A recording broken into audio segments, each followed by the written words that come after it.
Two sparrows chirp on a gnarled, dead branch against a stark white background.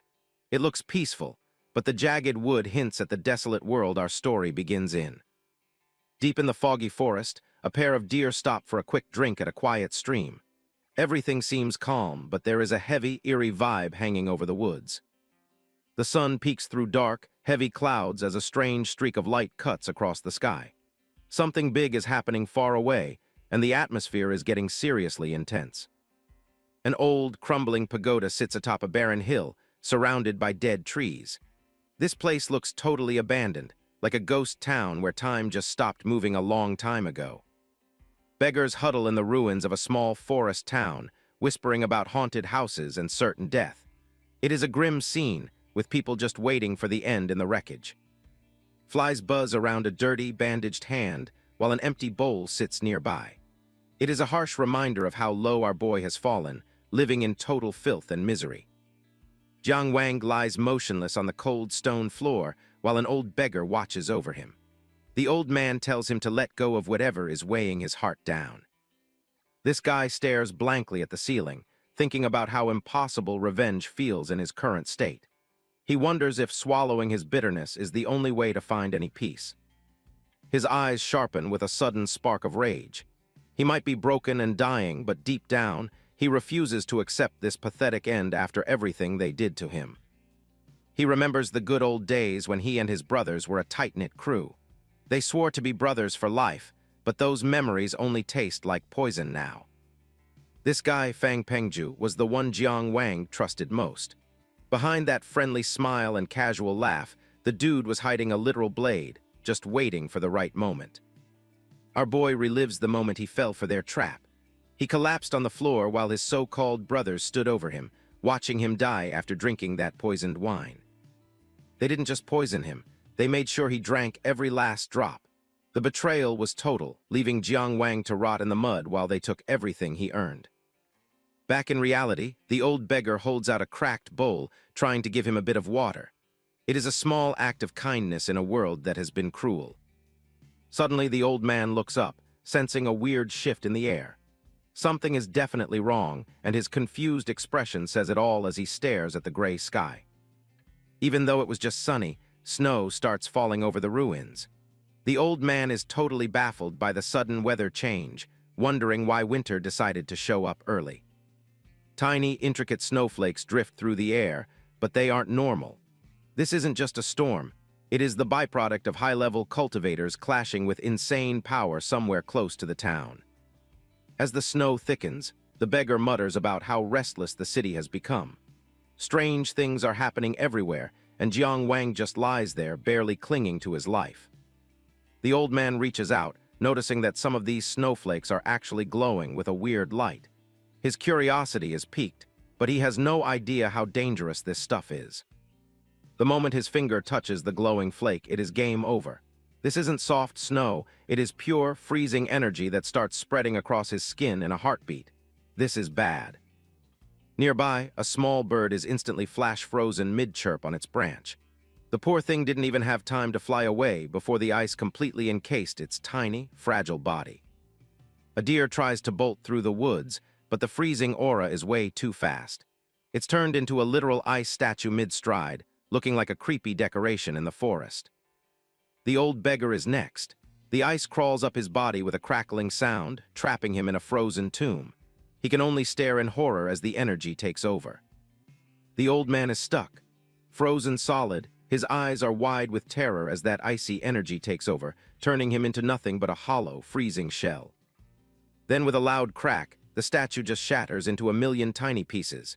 He's completely gone, leaving nothing behind but broken shards and the cold, quiet snow. Jiang Wang lies in the dirt, staring at a single glowing snowflake. He knows this beautiful thing is deadly. Just one touch of this pure Tao essence would kill him instantly. He closes his eyes, ready to give up. After 57 days of agony and betrayal, our boy decides to just let the freezing snow take him. He's totally done with life. Suddenly, a massive fireball tears through the gray sky, lighting up the ruins. The air is thick with tension as a high-level battle starts unfolding right above the dying town. An explosion rocks the hillside, nearly leveling the old pagoda. The sheer force of the impact shows just how insane the power levels are between these two mysterious cultivators clashing. Energy streaks across the horizon, while a violent whirlwind swallows the town. Everything is being ripped apart by the aftershocks of a fight that is way beyond anything normal people understand. A ball of intense flame streaks across the landscape, leaving a trail of destruction behind. The ground shakes as the two fighters trade blows that could easily level entire cities. Jiang Wang watches from the ground, sensing the incredible resonance of the Tao. Even at death's door, he can feel the raw, overwhelming power radiating from the epicenter of the battle. A blazing fireball erupts nearby, and our boy wonders just who the hell is causing this much chaos. The ruins are being scorched as a legendary figure finally makes a grand, epic entrance. Out of the smoke and fire, a man in a red cloak appears. Zhuo Guangli stands tall in the middle of a massive crater, looking like a total boss despite the destruction. From high above, we see Zhuo Guangli surrounded by swirling energy as the ground beneath him cracks. This guy is a literal force of nature, and he is clearly not happy. He glares upward, calling out his enemies for their mindless killing. Zhuo Guangli demands to know if they think slaughtering innocent people is part of their path to power. A voice mocks him from the clouds as Gong Yangbai floats into view. This guy does not seem to care at all about the lives he is destroying, laughing off his accusations. Gong Yangbai looks down with total arrogance, asking if Zhuo Guangli really cares about the ants on the ground. To him, normal people are just nothing compared to their grand power. The enemies weave their hands into complex seals, summoning a massive rain of ice swords. Thousands of sharp blades start falling from the sky, aimed directly at Zhuo Guangli's head. Zhuo Guangli doesn't even flinch, conjuring a sphere of pure fire to stonewall the icy assault. The collision between heat and cold sends steam and embers flying in every direction. He hurls the fireball into the sky, conjuring a massive, blazing sun of energy that dwarfs the entire battlefield. Zhuo Guangli is taking this fight to a whole new level of intensity. The attackers are completely shocked as their combined ice technique is vaporized in an instant. They realize that Zhuo Guangli's power is even crazier than the rumors said it was. Gong Yangbai takes a deep breath and exhales a blast of lethal frost. The temperature drops instantly as he tries to snuff out Zhuo Guangli's flames with a massive surge of cold. The frost and fire collide in a massive explosion of steam. It is a total stalemate as the two opposing elements battle for dominance, lighting up the sky with an eerie glow. Zhuo Guangli charges straight through the freezing fog, roaring Gong Yangbai's name with pure rage. With a burst of blazing fire power, he cleaves the ice orb conjured by his opponent in half. He is determined to end this fight right here, refusing to let a bit of frost slow him down. Close up on our legendary hero, his expression is fierce and hyper-focused. You can clearly see his vigilance as he senses a looming threat creeping in from the sky. A barrage of flying swords rains down from the heavens like a meteor shower. The scale of this attack is insane, and the ground is about to be absolutely pulverized once again. Even though he spotted them in time, they were just too fast. Zhuo Guangli is bombarded by the relentless swarm of flying swords, sending him crashing violently into the ground. A massive explosion of dust and debris swallows everything in its path, while the rain of blades continues to pour down without mercy. The dust settles, revealing Zhuo Guangli standing tall amidst a sea of swords. It is clear that he took a brutal hit, but our boy is still breathing and holding his ground, defiant against all odds. Mo Jingyu watches from the back of his mechanical bird, looking pretty impressed. Zhuo actually survived the 9-yin formation, but this guy is already feeling way too confident. Mo Jingyu looks down with total confidence, nodding that the Qin nation was smart to hire his family. This guy clearly thinks the battle is already won for his side. Zhuo Guangli isn't having any of it, charging straight through the chaos while yelling Mo Jingyu's name. Our boy is absolutely determined to take this mechanical creep down once and for all. Gong Yangbai screams for his disciples to set up their secret formation, desperate to lock Zhuo Guangli down. He knows if they give him a single opening, they are all toast. From high above, we see the disciples surrounding our hero, trapping him within pillars of eerie blue light. It's a massive tactical trap designed to snuff out his intense flames. The disciples move in perfect sync, weaving complex hand seals to strengthen the formation. They are pouring all their energy into this one attack, hoping it's enough to finish the legendary genius. The veins on the disciples' necks glow with a strange, chilling energy as they gear up for their next move.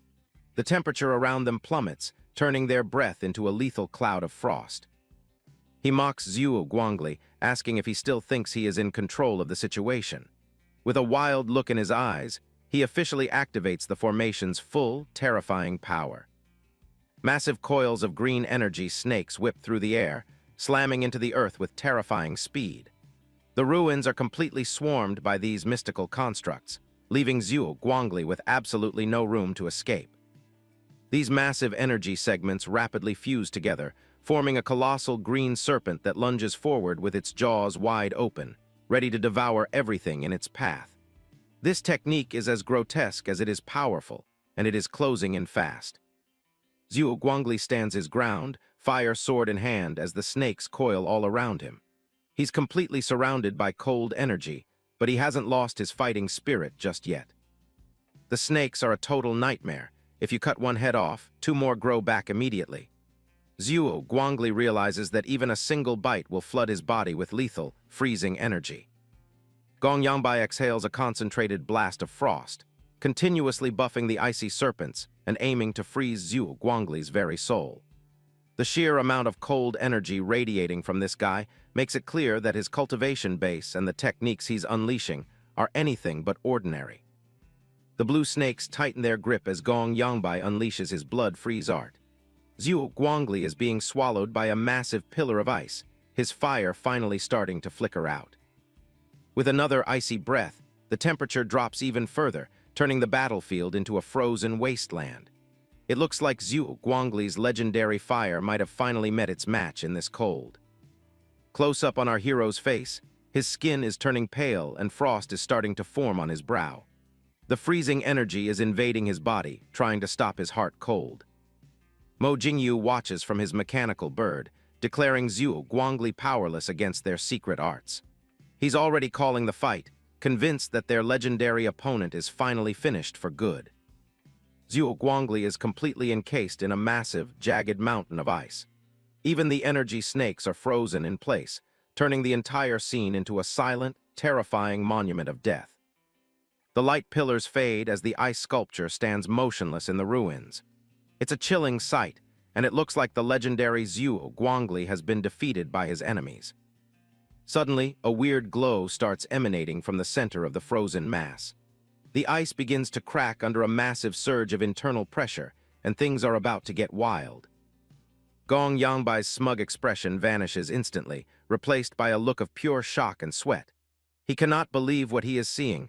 Zhuo Guangli should not be able to move at all. Boom! Zhuo Guangli erupts out of the ice in a massive explosion of fire. He is pushing his soul to the limit, turning his own boiling blood into a weapon of absolute destruction.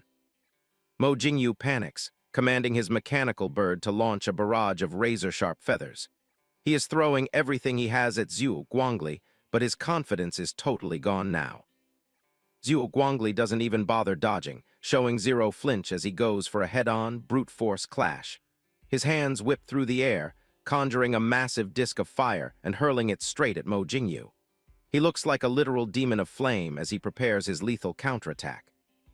A massive heat wave vaporizes every incoming projectile in a heartbeat. Zhuo Guangli's searing fire beam completely incinerates Mo Jingyu's mechanical bird. That guy was lucky enough to ditch his ride and bail just in time, or he'd be a dead man walking right now. This guy gathers a concentrated ball of fire in his palm, ready to let it rip. The look in his eyes says it all. He's finishing this whole fight right now. The sky erupts into a series of massive fireballs as the battle reaches a fever pitch. Zhuo Guangli is finally showing the true extent of his terrifying power against his enemies. Mo Jingyu looks on in absolute horror as his secret formation is ripped to shreds. He cannot believe his legendary 9-yin trap was defeated so easily by pure, raw flame. Glowing fire petals drift down from the clouds like a beautiful but deadly rain. This is Zhuo Guangli's city-scorching blazing blossoms, a technique that is as legendary as the man himself. The enemy disciples look up, confused by the strange, glowing blossoms falling around them. They have no idea they are staring death in the face as the fire starts to descend.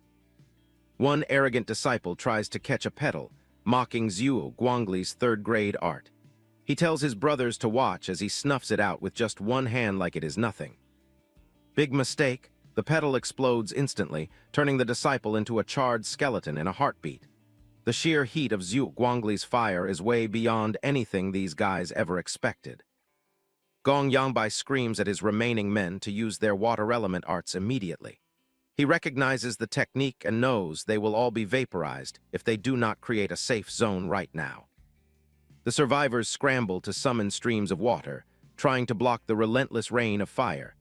It's a desperate struggle to stay alive against an attack that is literally melting the sky. Mo Jingyu realizes that the crazy rumors about Zhuo Guangli destroying an entire city were actually true. Even at 19, our hero's power was already enough to level a whole civilization. He flings open the massive crate on his back, unleashing a swarm of mechanical birds into the smoke and fire in a desperate attempt to counter Zhuo Guangli's blazing blossoms. The sky is a total chaotic mess of metal and flame as the antagonists scramble just to stay alive. Viewed from a distance, the sky looks like an absolute war zone, streaked with the golden glow of mystical arts, the fiery orange of the flames, and the dark, jagged black of flying iron. Explosions are popping off everywhere, revealing the sheer, massive scale of this high-level cultivation battle. Fire and water energy clash violently in the clouds, creating a chaotic storm of steam and light. It's a miracle the ground below hasn't been completely leveled by the falling energy yet. Rain and ash start falling on the ruined rooftops of the town below. The environmental damage from just a few moments of fighting is already beyond what anyone could have imagined. Jiang Wang watches the insanity from the ground, his eyes wide with wonder and fear. He's never seen anything this powerful and wonders who these godlike beings fighting above him are. Zhuo Guangli calls upon the power of an ancient fire ancestor, manifesting an even more intense flame. His entire body glows as he prepares to end this fight once and for all. A massive, majestic fire dragon erupts from his energy, roaring as it sweeps across the battlefield. Zhuo Guangli commands the beast to burn everything in its path, showing no mercy now. The enemy disciples do not stand a chance as the dragon incinerates them where they stand. They are turned into screaming silhouettes of flame before being erased from existence entirely by the heat. The fire dragon slams directly into Mo Jingyu's mechanical bird, causing a massive, blinding explosion. The metal structure stands no chance against the divine power Zhuo Guangli is currently channeling. Gong Yangbai and Mo Jingyu are sent flying by the explosion's aftershock, slamming into the earth with the impact of small meteors. The ground is turning into a scorched wasteland as the battle reaches its final, deadly stage. Scrambling to regain his footing after skidding across the cracked earth, Gong Yangbai spits out curses at his opponent. He is visibly shaken, his mind racing in shock as Zhuo Guangli actually manifests the true form of an ancient fire god. Mo Jingyu stares in horror as the mechanical apparatus on his back begins to melt. His confidence is shattered into a million pieces. He mumbles curses under his breath, realizing that his family's priceless, high-end technology is utterly useless against this legendary genius. He stands on the smoking wreckage, looking totally defeated as his feathers smolder in the ash. Mo Jingyu is finally understanding that he has picked a fight with someone way out of his league. Behind his mask, his eyes are wide with pure terror as he realizes there is nowhere left to hide. Zhuo Guangli is closing in, and the end is looking very near for Mo Jingyu. A foot-shaped pit of molten lava has turned the entire battlefield into a literal furnace. The technique summoned by Zhuo Guangli is so searingly hot that the very earth is liquefying under the sheer pressure of their terrifying power right now. Zhuo Guangli stands there covered in flames, looking like a total beast. He dares his enemies to step up, clearly done playing around and ready to end this for good. Zhuo Guangli manifests the true, terrifying form of the fire god Zhurong, his energy towering over the entire battlefield. He mocks his enemies, asking how they dare boast of their lineage before him. The massive fire god slams into the ground with a thunderous impact, dwarfing Gong Yangbai and Mo Jingyu below. The sheer weight of his presence is literally cracking the earth beneath his feet. Gong Yangbai tries to keep his composure, claiming his third breath technique of profound freeze can still resist Zhuo Guangli's overwhelming heat. He's clearly desperate as he forms more complex hand seals. He exhales a concentrated blast of freezing energy, but his face is pale and covered in sweat. It's becoming clear that even his most powerful ice arts are struggling against the fire god. The strain is too much, and Gong Yangbai starts coughing violently while clutching his throat. Mo Jingyu watches from the background, finally suggesting that it might be time for them to retreat. Zhuo Guangli, engulfed in massive flames, laments the inevitable defeat at River Valley.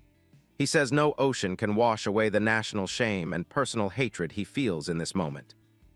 Tears of fire roll down Zhuo Guangli's glowing eyes as his soul burns with intense passion. The tragedy of his past and the weight of his duty are visibly tearing him apart. He laughs wildly, declaring that only he can take his own life, and only Zhurong can burn his soul. He has completely surrendered himself to the destructive power of the fire god. He throws his head back, letting out a defiant roar as the flames surge even more violently. He dares anyone to step forward and take his head. But the words had barely left his mouth before karma struck instantly. A purple flash suddenly streaks across Zhuo Guangli's neck.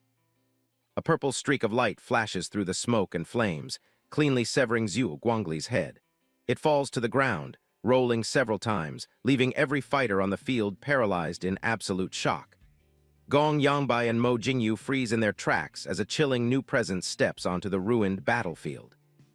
A colossal blast of purple energy erupts, slicing right through the heart of the battlefield. It's a completely different kind of power, far more concentrated and dense than anything ever seen before.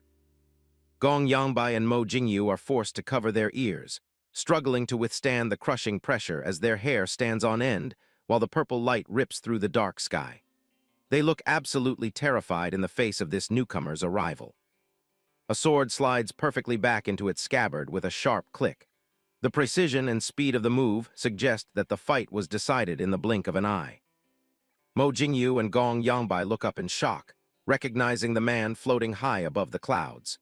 They whisper the name Li Yi, clearly familiar with this legendary figure's terrifying reputation.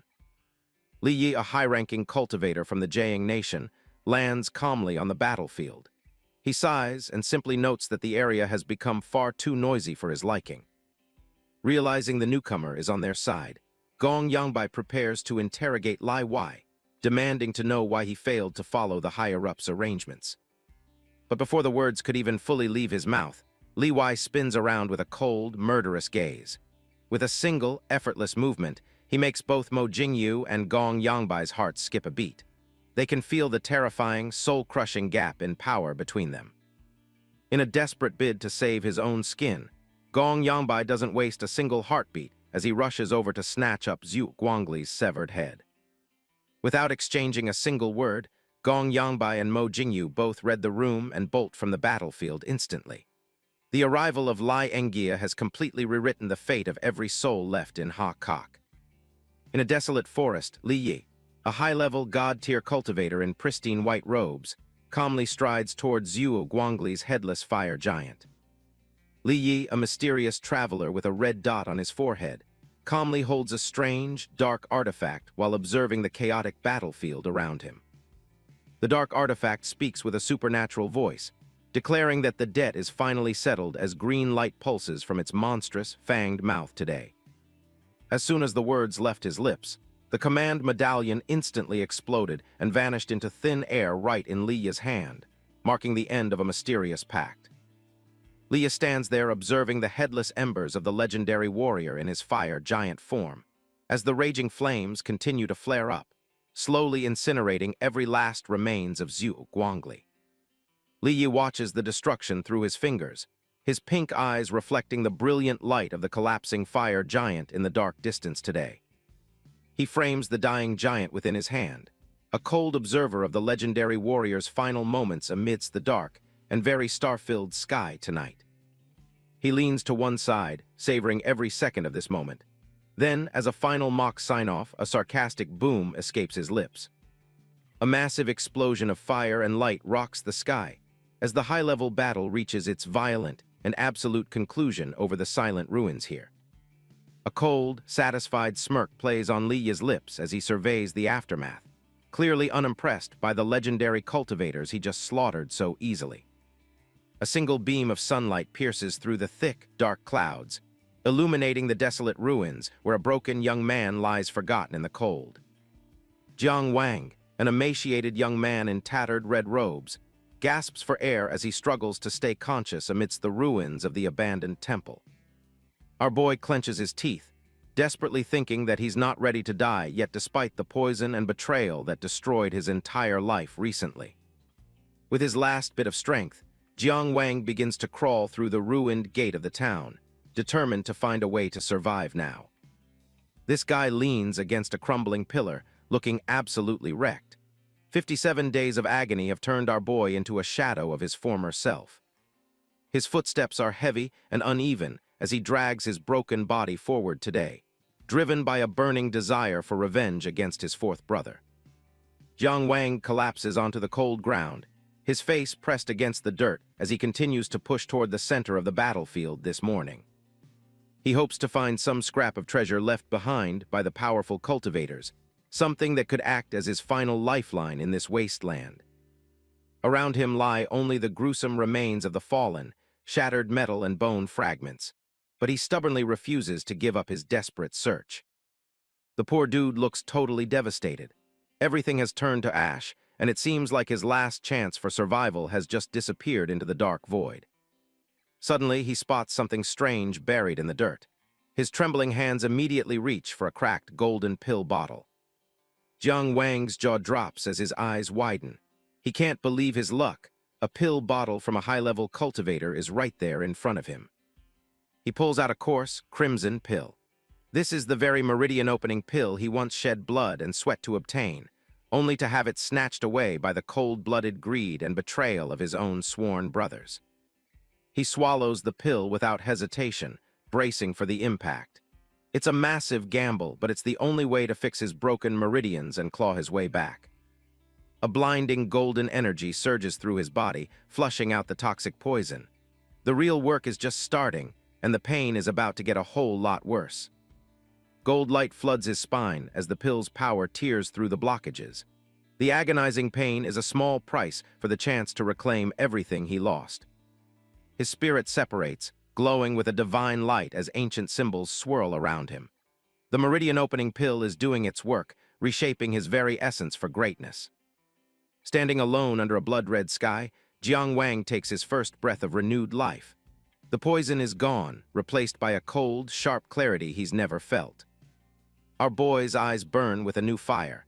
He isn't just a survivor anymore. He's a weapon of vengeance, ready to make everyone who betrayed him pay dearly. Under the gaze of a massive, burning sun, he realizes that fate is a fickle thing. One moment he was a beggar, the next, a rising legend. Night falls over the ruined temple, but the air feels completely different now. The silence is no longer heavy with the stench of death, but with the ominous weight of a coming storm. A sudden, powerful impact jolts the ground nearby. In this desolate wasteland, ripples of vibrant life continue to spread, signaling the dawn of a new beginning. This guy looks down at his bandaged, tattered hands, still unable to believe he's alive. The struggle was real, but the result is nothing short of a miracle. Jiang Wang bows his head in a silent prayer for the fallen. He promises that their sacrifices won't be in vain as he prepares to leave this graveyard. Suddenly, from beneath the earth, golden embers drift up from the grave Jiang Wang just built, as if the departed souls have finally found their peace. The energy of the battlefield remains thick with raw, untapped potential. The golden embers gradually coalesce into a strangely glowing crescent moon. Something is calling to him, a power far beyond the mortal realm that he is only just beginning to touch. The young man reaches out to snatch it, but the light continues to radiate, seeping through the gaps of his fingers. Inside Jiang Wang's palm, it feels as if he is clutching the very secrets of the universe itself. His vision sharpens, eyes glowing a deep, intense red. Every detail of the world becomes clear as his newly awakened meridians flood his senses with raw, untapped power. Suddenly, the world vanishes, and he finds himself floating in a vast, starry void. Golden rings of light pulse beneath his feet, marking this mysterious, transcendental space. A blue, glowing figure appears before him, standing perfectly still. Jiang Wang tenses up, wondering if this is another enemy or a guide to his new destiny. The holographic guide stands in the center of a massive formation. Jiang Wang approaches cautiously, his mind racing to understand where he actually is right now. A bright yellow message flashes across his vision, warning him about insufficient feedback. It's like a game interface, but the stakes here are life and death itself. He looks up at a massive list of glowing seals and platforms. The scale of this place is overwhelming, filled with levels of power he can barely comprehend yet.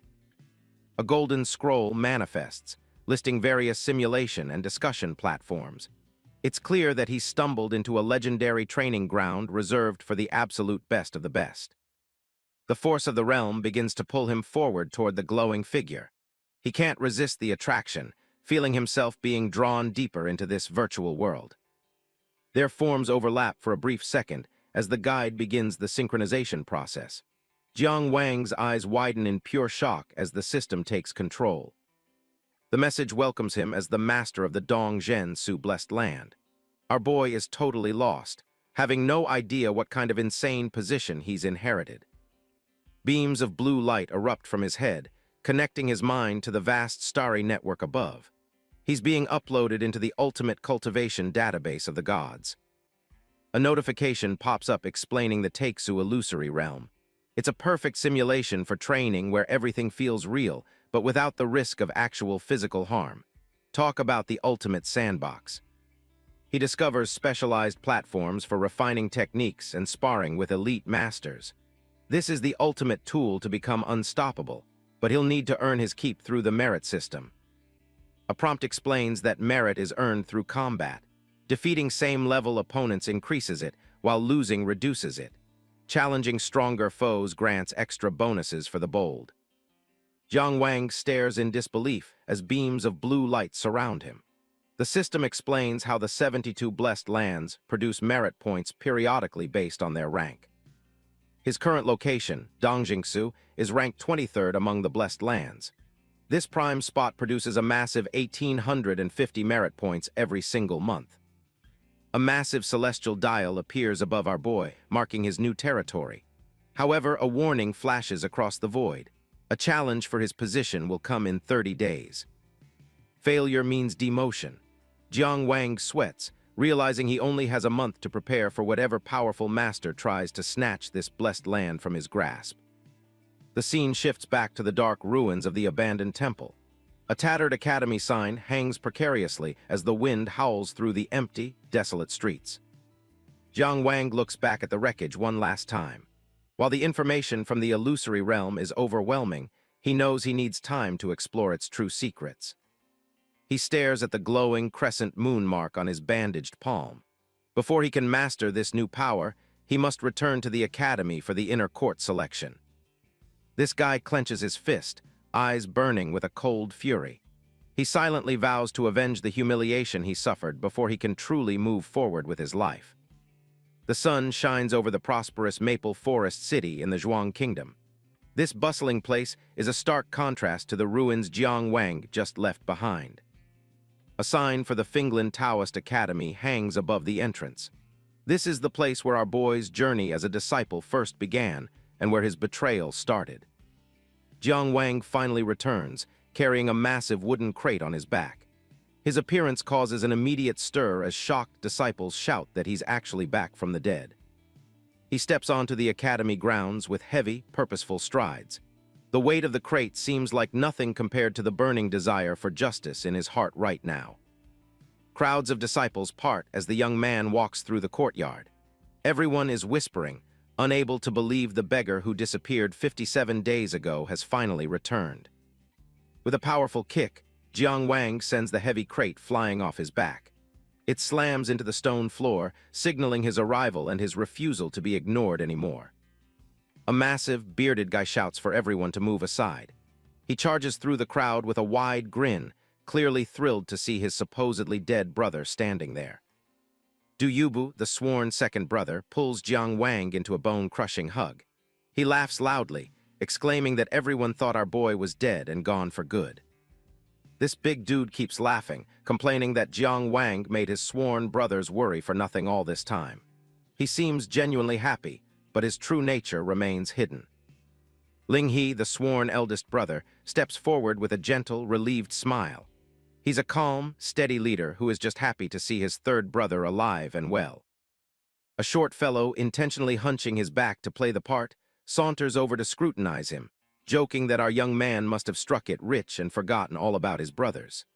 Meanwhile, the second brother, Du Yaobu, gives Jiang Wang a playful pat on the shoulder, trying to lighten the atmosphere. That hunchbacked fellow is Zhao Rucheng. He leans in close, pointing mockingly at Jiang Wang's filthy, tattered clothes. This is the sworn fifth brother, a guy who's always playful and upbeat, even in the most dire situations. This guy laughs, asking if Jiang Wang only remembered his brothers after failing to make a living in the outside world.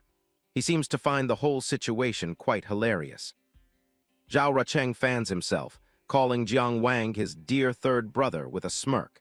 He looks quite fancy compared to the emaciated and dirty protagonist standing before him. Du Yubu grabs Jiang Wang, hyped to go out and drink the night away. The other guys keep bickering playfully, just thrilled to finally have their brother back in one piece. Jiang Wang doesn't even crack a smile, though. His cold expression makes Ling He uneasy, and he asks what's wrong as he realizes Jiang Wang is staring intensely at something nearby. Du Yubu and the others follow Jiang Wang's gaze, wondering what has him so distracted. They can feel the tension in the air, a sharp contrast to their feigned joy. The crowd parts as another group of disciples steps forward to greet the return of the prodigal son. Among them is a face that makes Jiang Wang's blood boil with rage. Fang Pengju, the sworn fourth brother, finally shows his face with a hollow, welcoming smile. He pretends to be sick with worry, but Jiang Wang sees right through the facade of that dignified mask. Our boy stares down the man who poisoned him, his eyes like ice. He asks if Fang Pengju truly wished for his return, cutting through the layers of deceit and false brotherhood. Fang Pengju stammers, desperately insisting there must be some massive misunderstanding between them. Jiang Wang slowly strips away the mask, exposing Fang Pengju's fake concern, revealing that he was the very one who condemned his own brother to a slow and agonizing death. The surrounding disciples whisper amongst themselves, sensing the hidden meaning in Jiang Wang's sharp words. Some still believe in Fang Pengju's righteousness, unaware of the serpent standing right before them. Ling He tries to play the peacemaker, suggesting they sit down and clarify the truth together. He promises that the brothers will stand by Jiang Wang if he has been truly wronged. Jiang Wang looks down at the heavy wooden crate he brought with him from the ruins. He acknowledges his bond with the eldest brother, but laments that some would betray it for greed. Fang Pengju's eyes narrow as he warns Jiang Wang not to make baseless accusations without any proof. He's confident that he's covered his tracks perfectly, but he couldn't be more wrong. This is proof. With a powerful shout, Jiang Wang smashes the wooden crate into 1,000,000 pieces. The sudden violence of his actions leaves everyone standing in the courtyard completely stunned. Du Yubu and the other disciples gasp as they see what was hidden inside the crate. The tension reaches a breaking point as a living, breathing piece of evidence is finally revealed. A gagged and bound man rolls out from the wreckage of the crate, trembling with absolute fear. Fang Pengju's face pales as he recognizes his family's personal servant, now totally exposed. The servant, Fang Deki, groans through his gag, his eyes wide with terror as he looks at his master. He knows his life is forfeit now that his dark secret is out. Jiang Wang recounts how this servant delivered a poisoned invitation to the moon-viewing tower. He explains the cruel trap that was set for him, using wine laced with a deadly toxin. Before the servant can say a word, Fang Pengju draws his sword and strikes him down. He screams about how the servant betrayed the family by colluding with bandits to harm him. The blade pierces the servant's throat, silencing him forever in a spray of blood. It's a desperate move to bury the truth before the whole academy finds out what happened. Fang Pengju stands over the corpse, breathing heavily as he tries to maintain his facade. He tells Jiang Wang not to believe the lies of a wretched slave who wanted to survive. Jiang Wang remains unmoved, revealing that he already has a signed confession from the dead servant. He asks if his brother would like to see the written proof of his orders. The two brothers stand back to back, a divide between them that can never be bridged again. Jiang Wang declares that this deep hatred can only be settled with a final, decisive death. Fang Pengju's hand trembles on his sword hilt as he realizes he's been completely cornered. The weight of his betrayal is finally catching up to him in front of everyone. In a final act of manipulation, Fang Pengju holds out his sword and begs Jiang Wang to kill him. He cries, apologizing for the servant's actions while still pretending to be innocent. The gathered disciples are moved by this display of supposed honor, urging Jiang Wang to stop. They still believe in Fang Pengju's character, blinded by his years of calculated, hollow deception. Jiang Wang looks at the bloody blade with pure disgust, refusing the offer with two cold words. He won't let his brother die a martyr's death through such a pathetic, faked sacrifice. The rest of the brothers are totally floored, watching their group fall apart right in front of them. Tension hits a breaking point as the two rivals finally square off for real. Jiang Wang draws his sword, telling Fang Pengju his blade is way too filthy for his liking. If he's going to finish this, he's doing it with his own hands. Fang Pengju's eyes widen in absolute terror as his carefully constructed lies crumble into dust. Realizing his life is on the line, the once arrogant fourth brother is reduced to a pathetic, trembling mess. In a flash of crimson light, Jiang Wang unleashes a devastating strike that leaves his sworn brothers utterly speechless. This sword stroke marks the end of his path as a mediocre academy disciple. Close-up of the eyes of those involved. A blade flashes through the air as the tension hits its peak. Everyone is watching, breath held, as the final moment approaches. Fang Pengju, struck by a sudden wave of panic, collapses to the ground and tries to crawl away as Jiang Wang sends his sword flying. A single killing blow would be far too easy for a lowlife like him. What Jiang Wang truly carves through is the hypocritical mask of righteousness that Fang Pengju has been hiding behind. Du Yubu and the other brothers can't believe their eyes. They knew Jiang Wang was serious, but this level of hatred is shocking. They are starting to realize there's no going back. Fang Pengju looks like he's seen a ghost. He tries to play the Brotherhood card, asking if Jiang Wang really doesn't care about their past. Talk about a pathetic last-ditch effort. Jiang Wang tells him to shut his mouth. Using the word brother after what he did is just insulting. He stands there like a reaper, ready to settle the score for good. Our boy looks at the traitor with cold resolve. He knows if he died that day, the story would have ended. But he's alive, and every single debt must be repaid. Fang Pengju is still trying to deflect, acting like he's the one being reasonable. He asks if Jiang Wang has victim delusions, even though he literally tried to kill him for a pill. This guy is so stubborn it's actually annoying. He claims he owes Jiang Wang nothing and refuses to admit his betrayal. At this point, talking is just a massive waste of time. Jiang Wang closes his eyes for a second, done with the excuses. He turns away, ready to make his move. He's finished arguing with a man who has no soul left. Taking a step forward and bowing deeply before the ancestral master's spiritual tablet, he makes a solemn vow. This hatred will not fade until justice is served. He offers up this battle as a formal judgment for the traitor's crimes. He stands alone before the massive statue, requesting a death duel of Tao judgment. It's a high-stakes move that catches everyone's attention. He's putting his life on the line for justice. The courtyard is packed as the news spreads. Everyone is gathering to witness a duel that only happens when someone has been pushed to the absolute edge. The air is thick with anticipation. Jiang Wang grips his sword, his expression harder than stone. By the laws of the Institute, Fang Pengju can't refuse this challenge. There's no running away from the consequences this time. Fang Pengju calls him a lunatic, but you can see the fear creeping into his eyes. He finally realizes that the guy he betrayed isn't the same person he used to know. Suddenly, the wind picks up and leaves start swirling everywhere. The crowd panics, wondering what's happening. Something big is coming, and the atmosphere in the courtyard shifts in an instant. Both fighters look up, sensing a massive presence descending upon them. The duel is being interrupted by someone with serious power. The real authority of the academy has finally arrived. A figure appears right out of the sun, floating down like a god.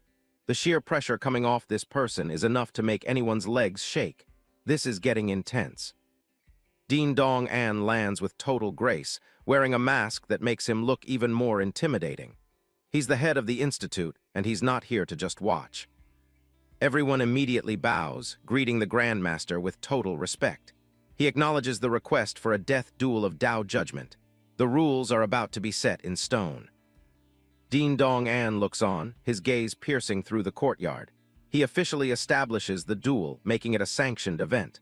One of them is not walking out of this alive. He begins to channel his energy, calling forth the Jade Cage. This is a high-level barrier that ensures nobody can interfere. Once it's up, the fighters are locked in their own world. With a simple command, he orders the barrier to rise. His power is on a completely different level compared to the students. You can practically feel the energy vibrating in the air. Massive vines and roots explode from the ground, tearing through the stone tiles. Fang Pengju scrambles back in shock as the courtyard is transformed into a literal cage of nature. These vines grow at an insane speed, twisting around to form a massive dome. It's a wild move that leaves everyone speechless. Seriously, this living prison is just about finished. The Jade Cage finally snaps shut, trapping our boy and his traitorous brother inside. It's officially a showdown. Now everything comes down to which one of them is the better fighter. Jiang Wang and Fang Pengju stand isolated within the massive Jade Cage. Outside, the crowd watches in silence, knowing only one of them will walk out alive from this sanctioned death duel. The sheer scale of the power of Dean Dong An is on full display as the vines tower over the courtyard. Within this living prison, our boy prepares to finally settle. Fang Pengju starts sweating buckets, realizing he's truly trapped. He knows if the dean is watching, he can't just cheat his way out of this duel. Escape is now his only option. He frantically tries to flee, but in an instant, even more roots erupt from the ground. The environment itself is transforming into a weapon, forcing him to engage in this life-and-death confrontation. A sharp vine lunges toward his face, barely missing his eye. The pressure is mounting, and the crowd can see that Fang Pengju is already starting to lose his cool completely. This guy slowly begins to accept the harsh reality. He thought he could outsmart everyone, but Dean Dong An's barrier is far more brutal than he ever imagined. Dean Dong An doesn't waste any time, commanding them to draw their weapons. He's the law here, and he wants to see this grudge settled properly according to the ancient rules. Using his vines, Dean Dong An hurls the sword back to Fang Pengju. The time for empty talk is over. It is finally time for these two former brothers to let the cold steel do the speaking. Fang Pengju grips his sword tight, his knuckles turning white. He's trying to hide his fear behind a mask of aggression, but anyone can see he's rattled by the high stakes. The Grandmaster gives the signal to begin. His voice rings out across the courtyard, officially starting the bloodiest lesson these students will ever witness. There is no turning back now. The audience is buzzing with excitement and dread. They can't believe two top-ranked students are actually going to kill each other. This isn't just a regular school sparring match anymore. Du Yubu looks absolutely stunned by the intensity of the scene. The brothers realize that the personal intervention of Dean Dong An means there's no room for them to help anymore. Leaves swirl around the two fighters as they face off. Jiang Wang stands perfectly still, a stark contrast to the nervous energy radiating from the man who betrayed him so cruelly. Fang Pengju tries one last time to guilt-trip him, asking why things had to get this extreme. But our boy isn't listening to any more lies. He's here for vengeance. This creep shouts about his desire for power, trying to justify his betrayal. He's convinced himself that stabbing his brother in the back was just a necessary step for his growth. He lunges forward, sword raised high for a crushing blow. It's a desperate attack, fueled by the realization that he's cornered and has to fight his way out of this mess. Jiang Wang remains ice-cold, telling the traitor to shut up. He's done listening to the nonsense. Today, the only thing Fang Pengju is going to receive is a cold piece of steel. Fang Pengju whirls back after the first exchange, mocking Jiang Wang's composed expression. He loathes his opponent's calmness, even in the face of death. It drives him absolutely mad with rage. Suddenly, a massive surge of energy erupts from the traitor. He's tapping into the power he stole, showing everyone the results of the pill he took from his brother's hands. The brothers gasp as they realize what's happening. Fang Pengju actually managed to open his Tao meridians. The weight of his betrayal becomes even heavier now that the truth is out. This guy grins like a maniac, gloating about his new power. He thinks his superior energy will make him untouchable, laughing at the idea that Jiang Wang could ever hope to win. Jiang Wang takes a heavy step forward, the ground practically vibrating under his feet. He doesn't look intimidated by the show of force. In fact, he seems even more determined now. He begins to radiate his own terrifying aura, revealing the true cost of that pill. He survived absolute hell to get it, and he's not about to let it be stolen. Jiang Wang stares down the traitor, his eyes cold and mocking. He asks if that stolen pill was even worth it, showing off a level of power no one saw coming. Fang Pengju's jaw hits the floor. He thought he'd left our boy for dead, but seeing him back and stronger than ever is a total nightmare. Things are about to explode. The two clash in a blur of steel and sparks. Jiang Wang isn't holding back, matching every strike with cold precision. The crowd can barely keep up with the speed of their duel. Fang Pengju grits his teeth, feeling the weight of the sword of his rival. He thought the pill would make this easy, but Jiang Wang's resolve is on a whole different level. Scrambling back, this guy is losing his mind. He can't understand how someone he left for dead managed to open their meridians. The panic is finally starting to set in properly. Blood splatters as the fight gets grittier. Fang Pengju is sweating buckets, trying to find an opening, but our boy is like a wall of iron. There's nowhere left for him to run. The traitor tries to convince himself he still has the upper hand. He thinks if he just drags this out, the injuries of Jiang Wang will eventually catch up to him. They trade blow after blow in a dizzying sequence of strikes. Every clash sends shockwaves through the courtyard. It's clear that neither of them is planning on leaving this cage alive. Din Dong An watches the slaughter from his vantage point, looking completely unbothered. He knows the rules of the academy must be upheld, no matter how bloody the outcome might be. Du Yubu cheers on his third brother, while the other disciples watch in silence. They can tell that the Tao meridians of Jiang Wang are something completely out of the ordinary. The duel reaches a fever pitch as they dance across the massive roots. Every movement is a gamble with death, and the air is thick with the scent of blood and sweat. As Jiang Wang leaps into the air to deliver a crushing blow, Fang Pengju thinks he's finally spotted a fatal flaw in his opponent's technique. Seeing Jiang Wang's movement so exposed and his flank wide open, he prepares to launch a counterattack. The steel flashes just inches from the traitor's face. He thrusts his blade straight, aiming for Jiang Wang's exposed flank. A sudden, violent strike draws blood, painting the scene in a visceral red. What the other disciples witness is Fang Pengju's blade plunging straight into the protagonist's abdomen. Fang Pengju mocks him with a smug, triumphant grin.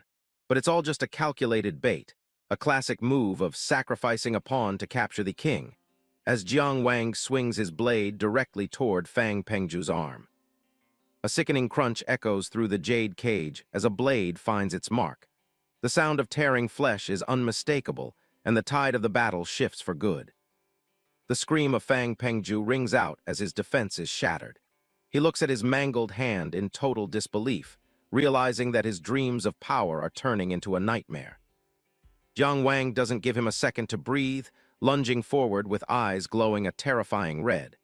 He looks like a demon possessed by the spirit of vengeance and absolute hatred. He delivers a brutal elbow strike directly to the traitor's chest, shattering his bones to finally shut that filthy mouth. Even though it was a simple physical strike, the force behind it was so immense that it sent Fang Pengju flying right off the dueling platform.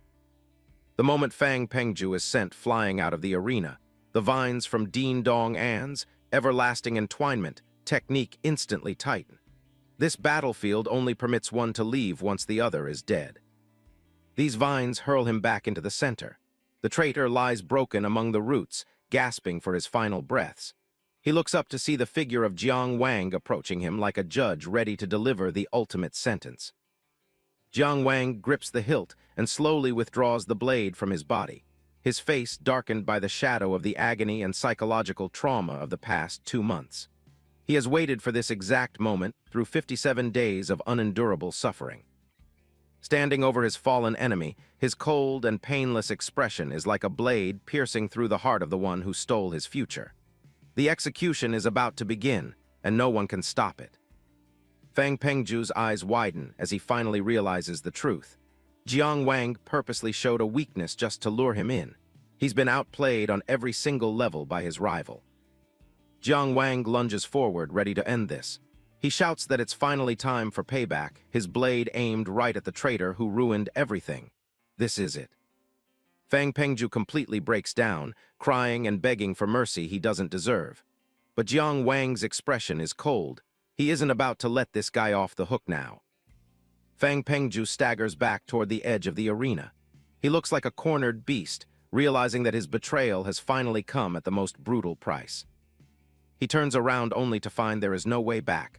Beneath him lies the edge of the abyss, waiting for his very soul. Desperate and broken, Fang Pengju wails for help. He tries to use his status as a descendant of the powerful Fang family to beg Din Dong An for a shred of mercy. Din Dong An remains stone-faced, his eyes cold and detached. He reminds the traitor that in a fight to the death, only the victor has the right to decide the loser's fate. Jiang Wang looms over his former brother, his sword glinting under the pale light. The air is thick with the scent of blood and the heavy weight of an impending final judgment. The traitor continues his pathetic display, begging for a chance to explain himself. He's shaking with fear, hoping that his third brother still has a small spark of compassion left inside. Our protagonist isn't moved by the tears. He looks down with a face as hard as stone, granting the man one last chance to speak before the end finally arrives for him. Fang Pengju screams about the pressure of his family and his father's hopes. He justifies his theft by claiming he had no choice if he wanted to reach the peak of cultivation. He cries about his sleepless nights and fakes a deep regret for his actions. He has the audacity to call Jiang Wang his brother, pleading for forgiveness just one single time. Jiang Wang doesn't say another word. He raises his blade high into the air, the cold steel reflecting the swirling leaves as he prepares to deliver the final strike of vengeance. The sword descends with a sickening thud, piercing through the chest of the traitor. Blood sprays across the stone as the life of Fang Pengju begins to fade away into nothingness. A close-up of the killing blow shows the grim reality of the duel. The man who stole his brother's future is now gasping his final breaths on the cold, hard ground. Jiang Wang stands over the body, his expression unreadable. He speaks of the 57 days of pure agony he endured, proving that some wounds can never be healed by simple words. With a final, chilling sentence, he tells his enemy to rest in peace. The debt has been paid in full, and the ghost of his past has finally been laid to rest. Suddenly, something changes within him. His eyes widen as a strange energy surges through his body. He can feel his Tao meridians becoming more agile and powerful than ever before. He finds himself in a spiritual void, questioning the nature of his true spirit. A glowing, golden line of energy twists and turns before his eyes, taking a familiar, humble shape. A small, glowing earthworm crawls across the face of Jiang Wang. It's a bizarre sight, but he realizes this modest creature is the true manifestation of his hidden Tao potential. He holds the tiny Tao spirit in his palm, realizing that it was this humble entity that stimulated his power during the heat of the battle. His journey is only beginning. Snapping back to reality, our hero looks stunned by the revelation. He has not only survived, but evolved into something much greater than anyone at the academy could have possibly predicted. Din Dong An steps forward, ending the spectacle. He commands Jiang Wang to follow him to the Jingxi while ordering the other stunned disciples to leave the scene of the execution. The brothers watch in silence as Jiang Wang walks away.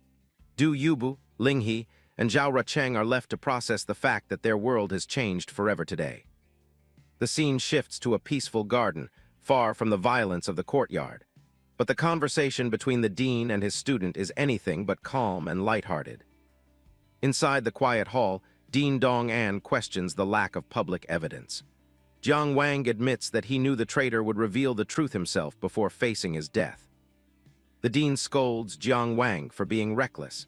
He argues that the Tao court should have handled the traitor instead of letting a student take the law into his own hands. Our boy explains he was just desperate.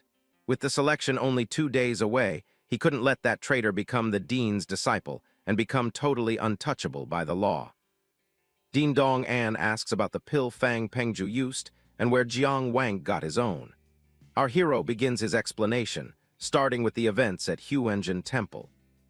Jiang Wang describes finding a meridian-opening pill within the corpse of the fallen senior, Zhuhu Guangli. The memory of that dark discovery hangs heavy in the air. He explains that the graves at the temple can serve as proof. Internally, he decides to keep the secret of the Taixu illusory realm hidden from even the Dean. The Dean is absolutely livid that a war was brazenly fought on Zhuang Nation territory. He slams his fist down, outraged by the shame such an act brings to their country. Jiang Wang swallows hard, the physical and emotional exhaustion of the day finally starting to catch up with him.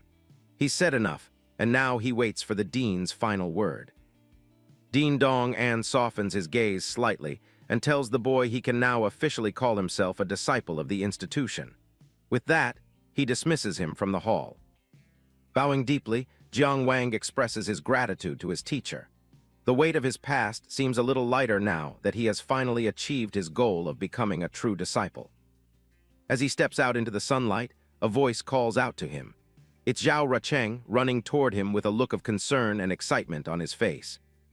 Surprised to see his junior brother, Jiang Wang immediately asks where the other two senior brothers have gone. His face looks exhausted and worn out after the long days of hardship and the brutal duel. Zhao Rucheng explains that Ling He has gone to return the body of the traitor to the Fang family, while Du Yubu has completely vanished from the scene. Jiang Wang looks down sadly, knowing that his second brother is likely drinking away his sorrows. He understands the complicated feelings that come with the death of a former friend. Zhao Rucheng tries to lighten the mood, insisting that traitors deserve their fate. He invites Jiang Wang to the Three Fragrances pavilion to relax and have some flower wine. Our protagonist politely declines the offer, stating that he is simply too exhausted to celebrate. All he wants now is to return to his dormitory and sleep for days. With a playful sigh, Zhao Rucheng opens his fan and prepares to head off to see Miss Maya Oyu alone. Jiang Wang walks away, appreciative of the good intentions of his friend. Standing before the massive doors of the chamber, Jiang Wang crushes a solitary autumn leaf beneath his feet. He has endured nearly 2 months of agony, and now the time has come to settle the score once and for all. He gazed ahead with a cold, distant look. In just a few months, his entire world had flipped upside down, turning a once promising disciple into a man seeking bloody retribution. The chamber doors swing wide open. His mind drifts back to a simpler time when he was just a child, innocent and small, standing at the threshold before his entire world came crashing down. The memories of his brothers filled his head. They were all together in the dorms, laughing and joking around like nothing could ever break their bond. It felt like a lifetime ago. Ling He smiled warmly, reminding the others to be gentle during their roughhousing. He was always the steady one, trying to keep their chaotic little group from actually hurting each other. The muscular Du Yehu laughed as he trapped Zhao Rucheng in a massive bear hug. The poor guy complained about the stench, but it was all just typical brotherhood nonsense back then. Even Fang Pengju seemed different then, grinning widely while polishing his blade by the fire. It's hard to believe this same dude would eventually stab his own brother in the back. Back in the present, a single tear rolled down Jiang Wang's face. He knew there was no turning back now. The bond was broken, and only one of them would survive today. He remembered the night a glowing immortal descended from the sky. The old man praised his nature and offered him a chance to cultivate, a dream every kid in this world shared. But he wasn't alone. Young Fang Pengju stood beside him as a blue spectral memory, both kids looking up in awe. They hoped to start their journey toward immortality together that night. Jiang Wang smiled, suggesting they could both go and train as a team. He was too kind-hearted to realize that the path of cultivation rarely had room for two people at once. The immortal's face remained stony and indifferent as he spoke. He dropped a bombshell, coldly stating he'd only accept one disciple, turning their lifelong friendship into a desperate, deadly competition. Before he could react, Fang Pengju's expression twisted with sudden malice. The boy lunged forward, shoving Jiang Wang off the cliff's edge while screaming for him to just go ahead and die. The world blurred as he plummeted into the dark depths below. A massive splash echoed through the silence, the cold water swallowing him whole as Fang Pengju watched from above. He sank deeper into the abyss, bubbles escaping his lips as his vision faded. It was his first real taste of betrayal, a cold lesson learned at the very bottom of the lake. The immortal's spectral face loomed over him, delivering a harsh truth. He explained that cultivation isn't just about talent, it's a brutal fight where only those with cruel hearts truly survive. Jiang Wang bolted upright in bed, a strangled cry escaping his throat. His eyes were wide with terror, the memories of that old nightmare still clinging to him like a shroud. He sat there trembling, clutching his head as sweat poured down his chest. He tried to steady his breathing, but the echoes of the immortal's words kept ringing in his ears. Stepping out onto the balcony, he looked up at the full moon. He slept way longer than intended, and a strange, heavy silence hung over the academy dorms that night. He spotted a junior brother standing alone in the courtyard and called out to him. He asked if anyone had seen Linghe, but the other student didn't move or respond. The figure slowly turned, and Jiang Wang's blood ran cold. The student's face was a blackened, rotting mess, his eyes vacant as he stared back with a terrifying, hollow expression. Suddenly, the student's head began to spin with a sickening crack. It rotated faster and faster, completely ignoring the limits of human bone and muscle while a dark aura flared up. With a final, violent snap, the head tore free from the neck and went flying. Jiang Wang recoiled in shock, his heart hammering against his ribs at the gruesome, impossible sight. The headless body just stood there swaying while the severed head rolled across the stone tiles. This was no prank. Something demonic was here, and it was just getting started. Jiang Wang dashed across the floor, screaming for everyone to run. The monsters were officially inside, and our boy knew he had to scramble for higher ground to survive this mess. The severed head of the student cackled, its red eyes bulging as it floated in the night air. It was a gruesome sight, teeth bared and tongue lolling out in a sickening display. In the depths of sheer terror, Jiang Wang stumbles, a stroke of luck, as the demonic head slams into the very spot he had just occupied. He is struggling to hold his ground, his body trembling under the crushing pressure of relentless movement. He gritted his teeth, sweat dripping down his face as he realized the entire area was sealed off. There was no way back to his room. He was trapped out here with a monster. The headless body lunged forward, the severed head floating above it like a morbid balloon. It let out a piercing, unnatural scream that echoed through the dark courtyard, chilling him to the bone. Trapped, our boy had no choice but to activate his origin Tao. A golden orb of light erupted from the circular chart in his mind, providing a desperately needed surge of spiritual power. Empowered by a sudden surge of strength, he flings himself forward, sweeping his leg in a powerful kick aimed straight at the head. He roars a challenge as the demonic head is sent hurtling back into its corpse with devastating force. But the counterattack came at a price. Jiang Wang gasped in pain as a bloody hole appeared in his foot, the injury throbbing with a dark, stinging sensation that made him stumble.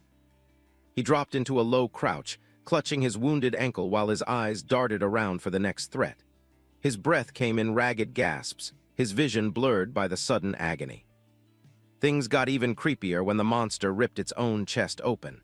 A skeletal face grinned from within its ribcage, mocking him for thinking an outer courtyard disciple could actually win this. The severed head cackled again, its black-clawed fingers digging into its own rotting skin. It spoke of how delicious the flesh of a cultivator would be, making his stomach churn with disgust. Staring at the monster from a distance, Jiang Wang knew he was completely outmatched. He couldn't win this fight alone. The gap in their strength was just too wide for him to overcome. He turned and sprinted through the dark alleys, his heart hammering against his ribs. He had to reach the inner courtyard and warn the others before more students ended up dead tonight. He slammed into an invisible wall, his hands pressing against the glowing green barrier. The seal was solid, trapping him within the dormitory area as the monster slowly closed in from behind. Gritting his teeth, he consumes the very last drop of Tao essence. He is utterly spent. Without it, there isn't a shred of hope left. He stares fixedly at his trembling hands, wondering if he still possesses the strength to make a breakthrough and claw his way back from the brink of death. Taking a desperate gamble, he poured every last bit of energy into one final strike. The barrier shattered like glass blue shards flying everywhere as he forced his way through the seal. He performs a series of rapid-fire flips. He is pushing himself to the absolute limit, his muscles screaming for him to stop. He skidded to a halt, looking up in shock as a calm voice rang out from the darkness.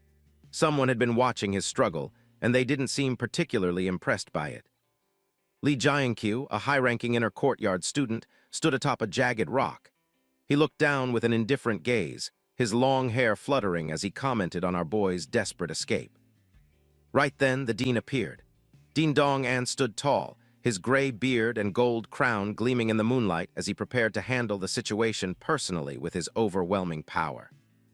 Jiang Wang collapsed to his knees, quickly informing the dean about the corpse-controlling demon. He pointed back toward the dorms, his voice shaking as he explained that a student was already dead. The dean didn't waste any time, pointing his finger toward the ground. Dozens of glowing green petals began to swirl around, infused with a powerful energy that felt both ancient and incredibly sharp. A green vine shot forward, piercing the bloody wound on Jiang Wang's foot.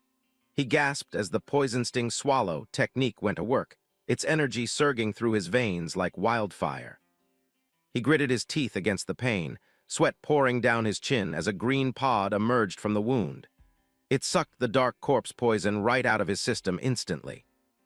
Jiang Wang let out a shaky breath as the sharp pain in his foot finally started to fade. He looked up, pale but relieved the poison was out of his system. Dean Dong-an spotted a dark figure leaping across the night sky. This guy wasn't about to let the monster escape after it just killed his students in cold blood. Dean Dong-an didn't hold back, instantly unleashing his jade cage technique to seal off the area. The ground erupted with massive, gnarled roots that sought to crush everything in their path. Giant vines coiled around the academy buildings like prehistoric snakes, glowing faintly under the moonlight. The once peaceful dorms had turned into a literal jungle of death within seconds. The white bone envoy completely lost it, realizing he'd massively screwed up by alerting a powerhouse like Dong-an. He scrambled backwards, his skeletal face twisted in a look of pure panic. Knowing they were outmatched, the monsters decided to split up and flee. They lunged in opposite directions, hoping at least one of them could escape the dean's overwhelming spiritual pressure. This skeletal creep scurried across the rooftops like a cockroach, his eyes darting around for a way out. He knew that if the dean made a move, he'd be finished instantly. Behind him, the vines converge into a massive sphere of gnarled wood and jagged energy. It twists and coils with lethal precision, utterly crushing the recaptured, headless corpse. The envoy managed to scramble further away, already planning his next move. He'd seen enough to report back that Jiang Wang was just a normal priest who happened to open his meridians.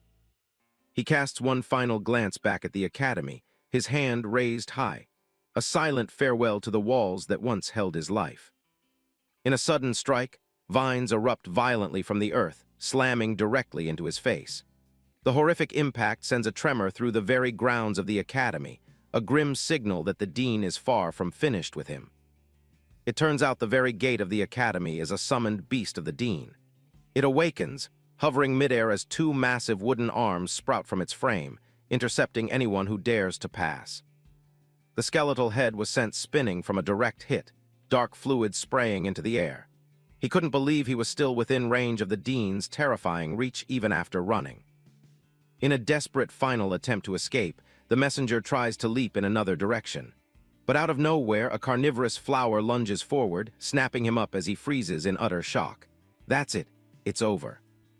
Dean Dong-an stood atop a massive vine, looking like a total boss as he commanded the area. He mocked the insignificant underling for thinking they could act wildly in his territory. The night sky was dominated by the sight of the dean's giant wooden constructs. It was a clear message to any dark sect. If you come here to cause trouble, you'll regret it. The dean loomed over the trapped creature, demanding to know who sent it. The monster just laughed nervously, begging for mercy while clearly hiding a much darker secret behind its teeth. The skeletal head grinned wickedly, its bulging eyes staring back at the dean with zero remorse. He claimed he'd only spill his secrets once they both reached the netherworld together. Realizing the man intended to take everyone down with him, the dean, with a simple flick of his finger, commanded the monstrous flower to snap shut. The creature fell silent instantly, its dark energy extinguished by his superior cultivation and absolute control. Din Dong An stood tall, fuming that a prodigy like Jiang Wang was almost killed on his watch. He wasn't about to let this slide. Someone was going to pay for this invasion. He ordered his student, Li Jiankyu, to wrap things up while he headed to the city lord's mansion for answers. He needed to know how these monsters breached the city's defenses. Down below, Jiang Wang watched in awe as the dean handled the situation. He realized just how massive the gap was between himself and a true fifth-grade powerhouse of the nation. Suddenly, Zhao Rucheng appeared out of nowhere and grabbed his shoulder. The guy looked worried sick, asking why his third brother was back and if he'd seen the others yet. Instead of being serious, Zhao Rucheng immediately started bawling like a baby. He complained that he'd waited at the Three Fragrance Tower all day and never even saw Miss Maioyu once. This guy wouldn't stop crying, practically leaning his entire weight on Jiang Wang while he ranted. Jiang Wang just sighed, asking if he'd seen where their older brothers had gone off to. Walking through the courtyard, the guys overheard some grim rumors. Turns out the monster attack wasn't just a scare. At least one disciple didn't make it out of the chaos alive. They headed for the riverbank as the weight of the situation finally sank in. Jiang Wang figured the others were waiting there, still reeling from the shock of Fang Pengju's betrayal. The three brothers gathered at the Green Willow riverbank, standing beneath a weeping willow as the moon hung high. Ling He sighed, admitting that things had turned out exactly as he'd expected. He turned to face Zhao Rucheng and Jiang Wang, his eyes full of a heavy sadness. Even the boisterous Du Yubu stood silent in the background, the weight of the night pressing down on them. Ling He looked out over the dark water, musing on how the only constant in the world was change. This was where they used to practice their swordplay, never imagining it would become a burial ground. There, amidst the rocks and dirt, stood a simple tombstone. It bore the name of Fang Pengju, the brother who had betrayed them and paid for it with his life earlier that night. Ling He explained that he couldn't let Pengju's body rot in the wilderness because of the help he'd once received. He asked Jiang Wang if he was angry, but our boy just shook his head. They lit a fire to burn spirit money, the orange flames flickering against the cold night air. It was a final farewell to a friendship that had been shattered by greed and blood. Jiang Wang looked at the grave with a cold, clear gaze. He told Ling He that while he wouldn't interfere with his elder brother's feelings, his own ties with Pengju were officially severed forever. Ling He nodded slowly, accepting the truth of the situation. There was no going back to the way things were before the betrayal, and they all had to live with the consequences now. As they walked away from the grave and under the stone bridge, Ling He spoke about the fear that comes with change. The future felt uncertain and dangerous after everything they'd witnessed tonight. Trying to lighten the mood, Zhao Rucheng started pestering Du Yubu. He leaned in close, his fan in hand, begging the big guy to let him see his face under the moonlight. Rucheng burst out laughing, mocking Du Yubu for crying like a little baby over their fallen brother. The big man's face turned red with rage, calling the younger boy a stinky brat. Du Yubu didn't hold back, launching a kick that sent Rucheng scrambling across the muddy bank. The boy screamed for his other brothers to save him as he was chased through the water. Ling He watched them with a faint smile, nodding that people should be allowed to change as they wished. He compared it to a gentle breeze brushing over a mountain ridge, natural and unstoppable. He looked back at Jiang Wang, reminding him that as long as they stayed true to their own hearts, they could face whatever the future held. It was a lesson in resilience and character. Jiang Wang took those words to heart, his expression softening as he thought about what it meant to have an unwavering, pure heart. It was a goal he intended to strive for. They continued their walk by the river, their footsteps light on the damp earth. The sound of the flowing water was the only thing breaking the silence as they found their peace. The brothers spent the rest of the night playfully fighting in the river, their laughter echoing under the full moon. For a brief moment, the pain of the betrayal was pushed aside. Far away from the academy, the moon shone over a ruined gate that looked like it had been abandoned for centuries. A low, haunting wind whistled through the crumbling stone pillars. Inside the shadows of the ruins, thick cobwebs covered the old wooden beams. A single, pale hand rested on a table, the long nails glinting in the faint light filtering through the roof. A beautiful woman in a flowing red robe sat perched on the edge of the table. She seemed perfectly at home in the decay, her presence bringing a chilling elegance to the ruins. Outside the gate, a raspy voice called out, breaking the silence of the wasteland. Someone else had arrived at this secret meeting spot, and they didn't seem happy about the location. The white bone envoy stepped into the light, covering his mouth with a blood-stained handkerchief. He looked around the dusty ruins with clear disdain, his skeletal jaw tightening as he spoke. This skeletal scout of the white bone Dao coughed incessantly, complaining about how filthy and disgusting the hideout was. He clearly preferred much cleaner environments for his dark dealings. The woman in red just smirked, her fingers tracing her own lips as she retorted. She noted that since the Zhuang nation had searched this place 10 times, it was actually quite safe. The white-bone saintess stood up, her long black hair cascading down her back. She could still sense the majestic aura of Zhuo Guangli, the legendary genius who had died in this very spot. The white-bone envoy mentions they have business to settle with City Lord Wei Kuji and Master Dong Ah. They need to find the child of Dao as soon as possible before things get risky. The saintess Maioyu suggests that instead of hunting mortals, it would be much faster to just capture a few cultivators for the sacrifice. Maioyu warns the envoy to keep a low profile. If they mess this up before the child of Dao appears, the white bone Dao's entire plan will be ruined. Standing amidst the ruins of a temple, Maioyu notes that this place was just a decoy. The elders already have the real plan in motion. She looks back, mentioning she caught a familiar scent at that ruined Taoist temple in Maplewood City. The skeletal envoy doesn't care about the lives of beggars. He's only focused on the mission.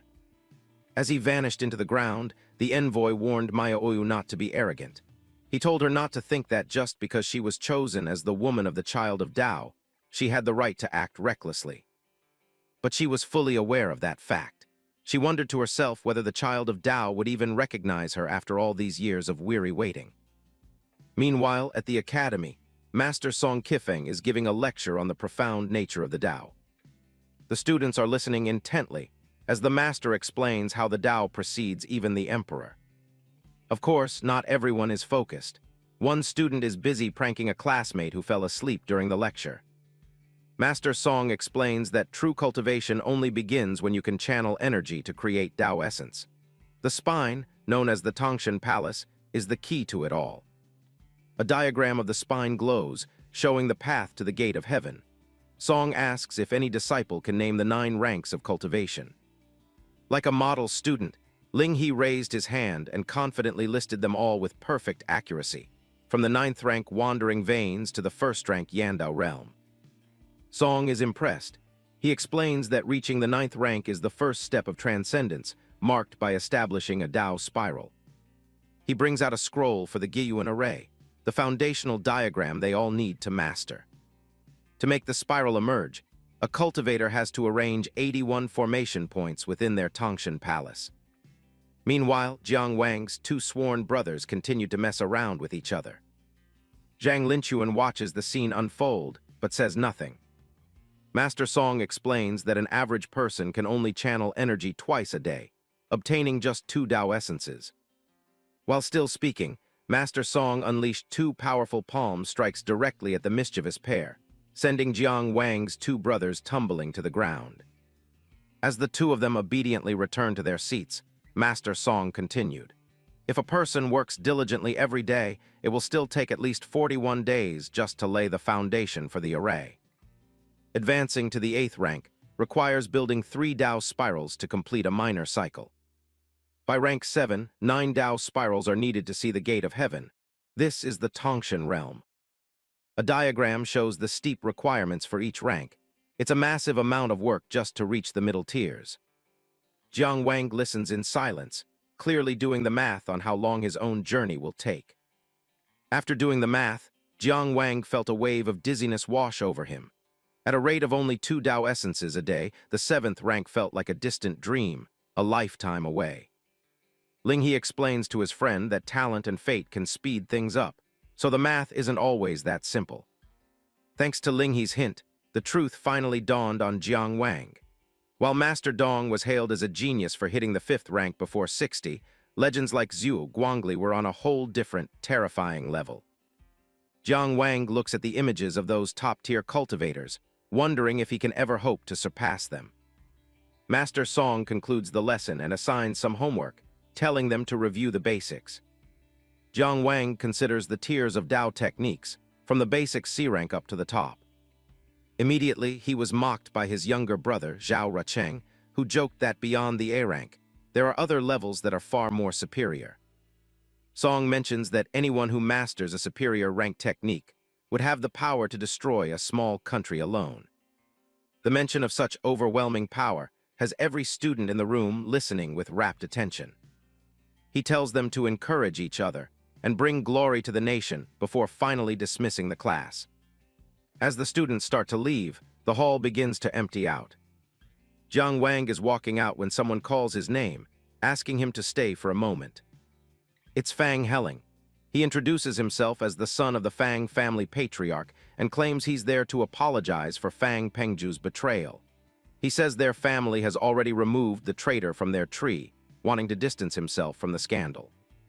Jiang Wang doesn't seem interested in the olive branch. He just tells Helling that everything is in the past and moves on. Helling is stunned that he was brushed off so easily. He calls out again, clearly annoyed that Jiang Wang is in such a hurry to leave him behind. Fang Helling keeps on bragging, mentioning his father bought him an expensive meridian opening pill. He suggests that since they're the only ones in the inner courtyard whose Dao meridians have appeared, they should probably stick together.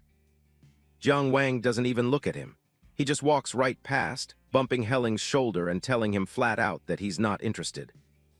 Helling is absolutely fuming. He clenches his fist, shocked that a talentless beggar like Jiang Wang would have the nerve to ignore him. The scene shifts to a quiet night as the full moon hangs high in the sky. While most people are sleeping, Jiang Wang's sworn brothers, Du Yubu and Ling He, are pushing themselves to the limit with their breathing exercises. Jiang Wang watches them from the shadows, feeling the pressure. He knows he can't fall behind if he wants to keep up with his talented brothers. He takes off his shirt and prepares for his own secret training. Today is July 15th, the day he's scheduled for a challenge in the Takesu illusory realm. He pulls out the crescent moon key, watching as it begins to glow in his palm. With a single thought, he activates the key and prepares to enter the challenge.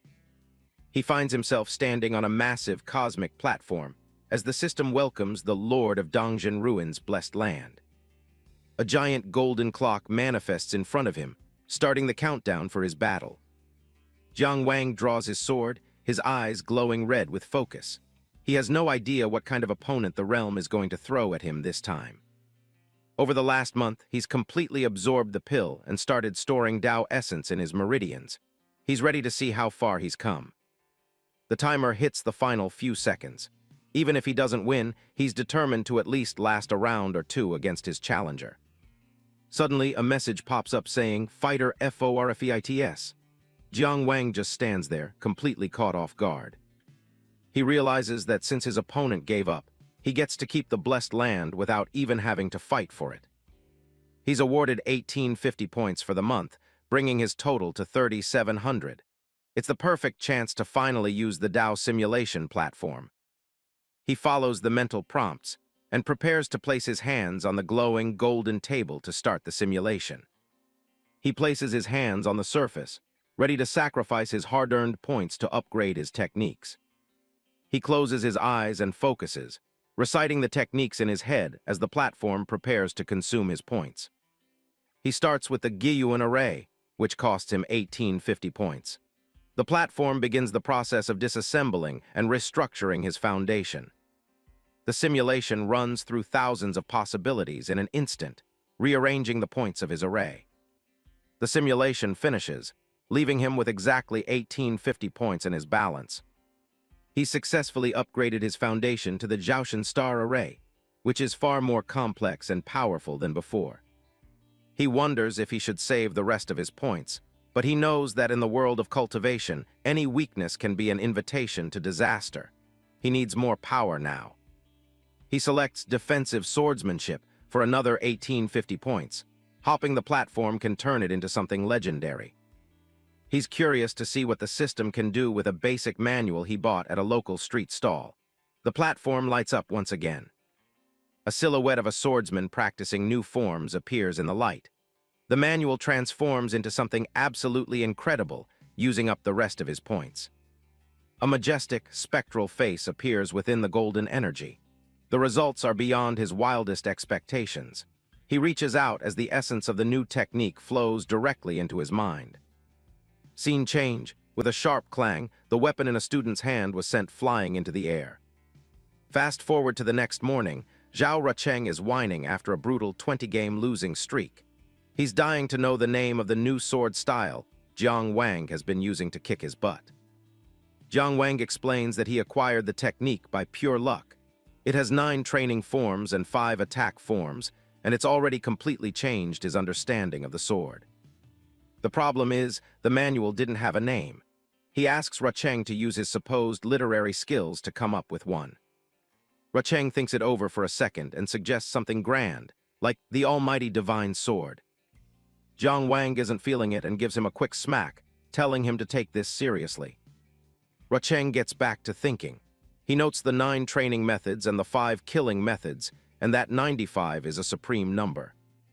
He finally decides on a name, Purple Chi from the East, calling it the ruler among all swords. Jiang Wang repeats the name, actually liking the way it sounds. It fits the technique perfectly. From that day on, the style is officially known as the Purple Chi from the East sword technique. Rucheng is so hyped up that he jumps right onto Jiang Wang's back, shouting "Third brother" with excitement. He begs Jiang Wang to teach him the new technique, but their playful bickering is interrupted by a cough from someone nearby. It's Uncle Deng, the Zhao family housekeeper. He's brought along Li Jiankyu from the academy, who's come specifically to see Jiang Wang. Jiang Wang and Li Jiankyu walk together toward the main hall. Jiang Wang thanks his senior for delivering the message, but wonders aloud what Master Dong could possibly want with him. Li Jiankyu tells him to stop being so formal, as he's not from a prestigious family either. He isn't sure of the exact reason for the summons, but he suspects it's related to the demon attack on the outer courtyard. As they approach the building, Li Jiankyu notes that everyone else has already arrived. Jiang Wang wonders if the master found something important at the city lord's mansion. Inside, they find Fang Helling and Zhang Linchuan waiting. Helling immediately throws a sarcastic comment their way, mocking the fact that Li Jiankyu went all that way just to fetch Jiang Wang. Helling continues to complain, accusing Jiang Wang of making everyone wait. Jiang Wang ignores the insults and respectfully greets Zhang Linchuan. Zhang Linchuan, a 5th-year student in the inner court, tells them everything is fine. He advises everyone to wait quietly since Master Dong is still in the middle of his morning meditation. The 4 disciples stand in silence in the courtyard, waiting for their master to appear. The quiet is broken by the sound of the hall doors opening. Master Dong steps out, his stern gaze immediately silencing them. He mentions the demon attack and notes that the city lord's investigation has failed to produce any results so far. He declares that the academy will handle its own business. He is sending them to investigate the matter themselves, with rewards based on an 8th grade mission standard. Fang Helling is stunned by the high reward points.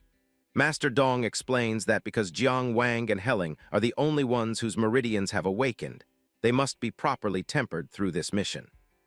He lays out the plan. Linchuan and Jiankyu will each lead a junior disciple and investigate separately, with a mission reward of 19 points on the line. Master Dong adds a catch. Whichever side finds the culprit first will claim 90% of the final prize. The disciples bow in unison, accepting their master's orders with deep respect. Li Jiankyu mentions he has sources in the investigation division and points out 2 crucial clues regarding the demon's movements. Zhang Linchuan listens to the clues, one involving an inn and another a murder in a nearby town, and asks the juniors if they have any preferences for the team formations. Fang Helling tries to manipulate the situation, suggesting that since the intelligence came from senior brother Zhang, he should decide the teams. He makes a show of mentioning how close their families are. Jiang Wang remains indifferent and simply agrees to let senior brother Zhang handle the assignments. Helling is annoyed by Jiang Wang's passive attitude, mocking him for just following whatever everyone else says without having his own opinion. Zhang Linchuan makes his decision. They set off tomorrow. Li Jianqiu will investigate the inn, while Zhang will take Jiang Wang with him to Tangsh town. Fang Helling is left standing there in total shock. His attempt to butter up Zhang Linchuan completely backfired, and now he's stuck working with the intimidating Li Jianqiu. A lone raven caws as it flies over the stone marker for Tangsh town. Two riders gallop through the mud, passing by a human skull half buried in the path. An old woman watches from the shadows of her home as the horses thunder past. Jiang Wang and Zhang Linchuan ride into the silent village, noticing how empty the streets are. Zhang Linchuan smiles, nodding that his junior brother clearly did his research before coming here. Jiang Wang acknowledges the compliment, but his focus stays on the senior who is ranked among the academy elite. They pull up their horses as they are met by a local official waiting in the fog. The man introduces himself as Tang Dun, a constable desperate for the young hero's help. The official leads them through the village, cursing the bastards who ruined this once peaceful place. They stop at a door sealed shut with a heavy lock and a yellow talisman. Zhang Linchuan doesn't hesitate and gives the order to open it up. Tang Dun throws the doors open, revealing the dark interior of the house. Zhang Linchuan covers his nose, bracing himself for whatever is waiting inside. Skeletons of people and animals are scattered across the courtyard like discarded trash. In the dining room, a skeleton is still slumped over a bowl of porridge at the table. Jiang Wang is disturbed to see that the food hasn't even spoiled, yet the body is already bone. They decide to split up and search the house, with the senior telling him to shout if he finds anything. Jiang Wang pushes aside a curtain and steps into a back room alone. He finds himself in a child's bedroom, where toys and a rocking horse sit untouched. Another skeleton lies on the bed, looking like it was just playing before everything stopped. He picks up a crumpled drawing, showing a happy family that doesn't exist anymore. Suddenly, a sinister green light flares up within the empty sockets of a skull. Jiang Wang clenches his teeth, his grip tightening on the drawing as his anger boils over. The skeleton leaps from the bed with a screeching cry, reaching out for him. Jiang Wang strikes, shattering the pile of bones into 1,000 pieces with a single decisive kick. A mocking voice echoes through the room, taunting him for destroying what was left of the girl. He realizes he's trapped in an illusion by the unnamed demon cultivator and draws his sword. The demon continues to mock him, telling him he'll never leave this room alive. Jiang Wang stands his ground and tells the demon it is better if no one can get out. He prepares his new sword technique, focusing every ounce of his power into pure speed. His blade moves so fast it leaves deep, jagged gashes across the walls of the small room. Even without a clear target, Jiang Wang knows his sword is finding its mark. A magical diagram reveals the boundaries of the separation art that has been sealing him in. The demon is stunned that a mere student could break through a white bone sect technique. Jiang Wang doesn't give him a second to recover and swings his blade once more. A massive shockwave tears through the room, ending the illusion for good.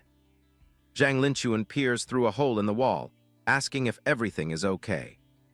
Jiang Wang lets out a breath, explaining that a demon tried to trap him inside.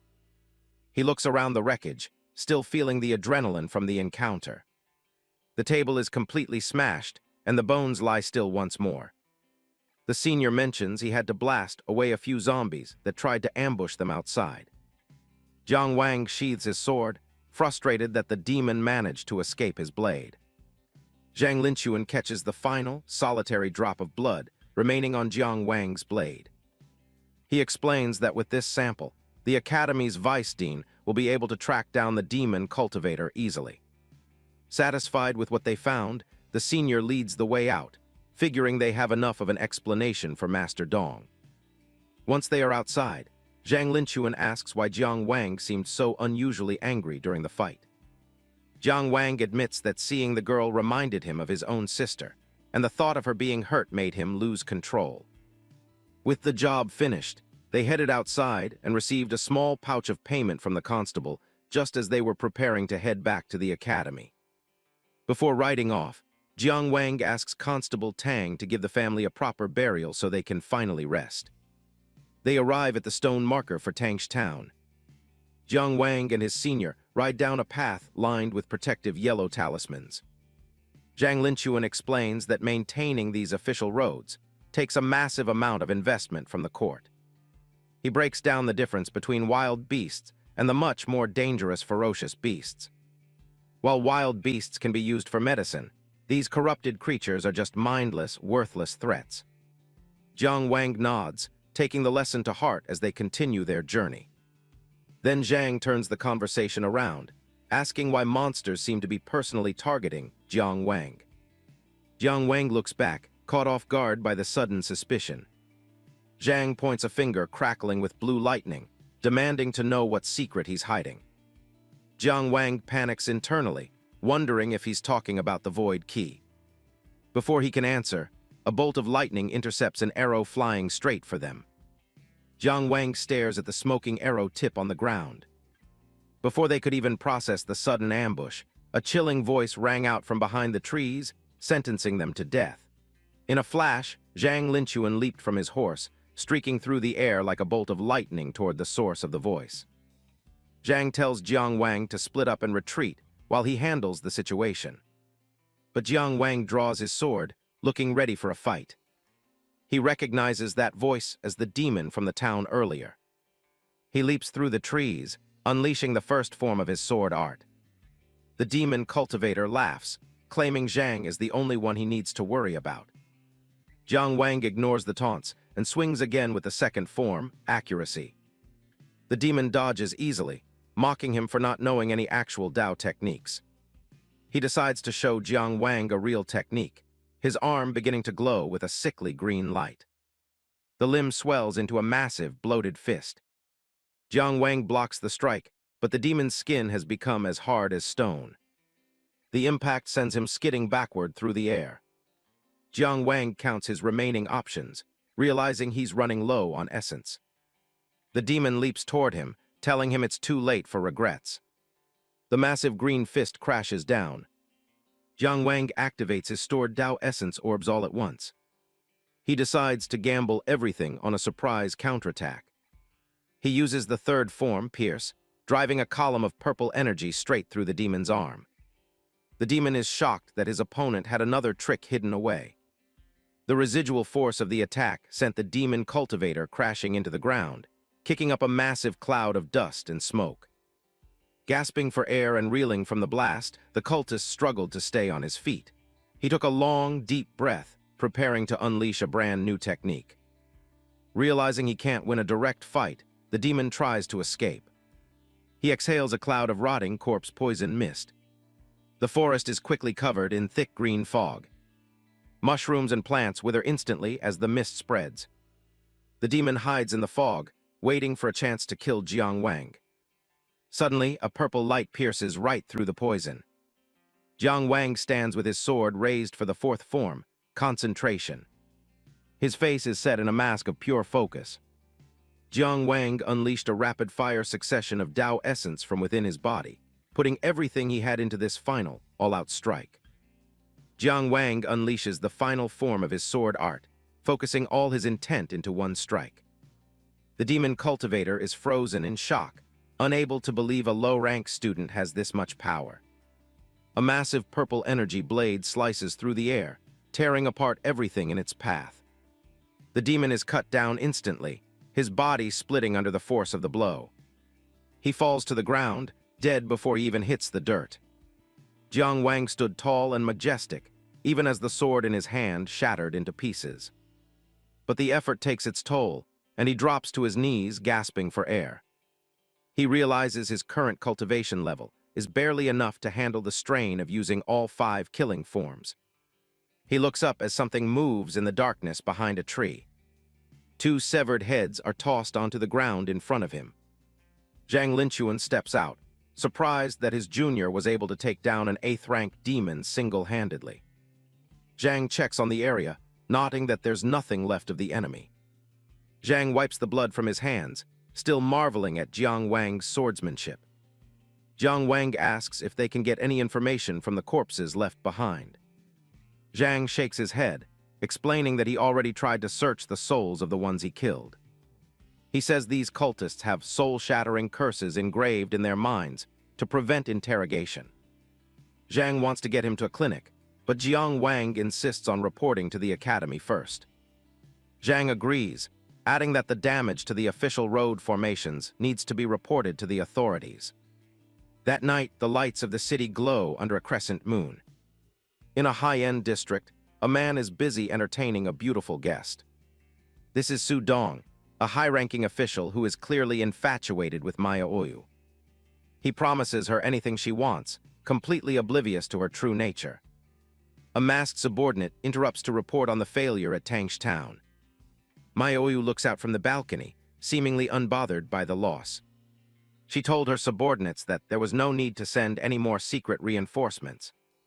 She is more interested in the young Taoist who killed her people with that mysterious sword technique. The subordinate admits he couldn't find a single record of that style ever being used in the city.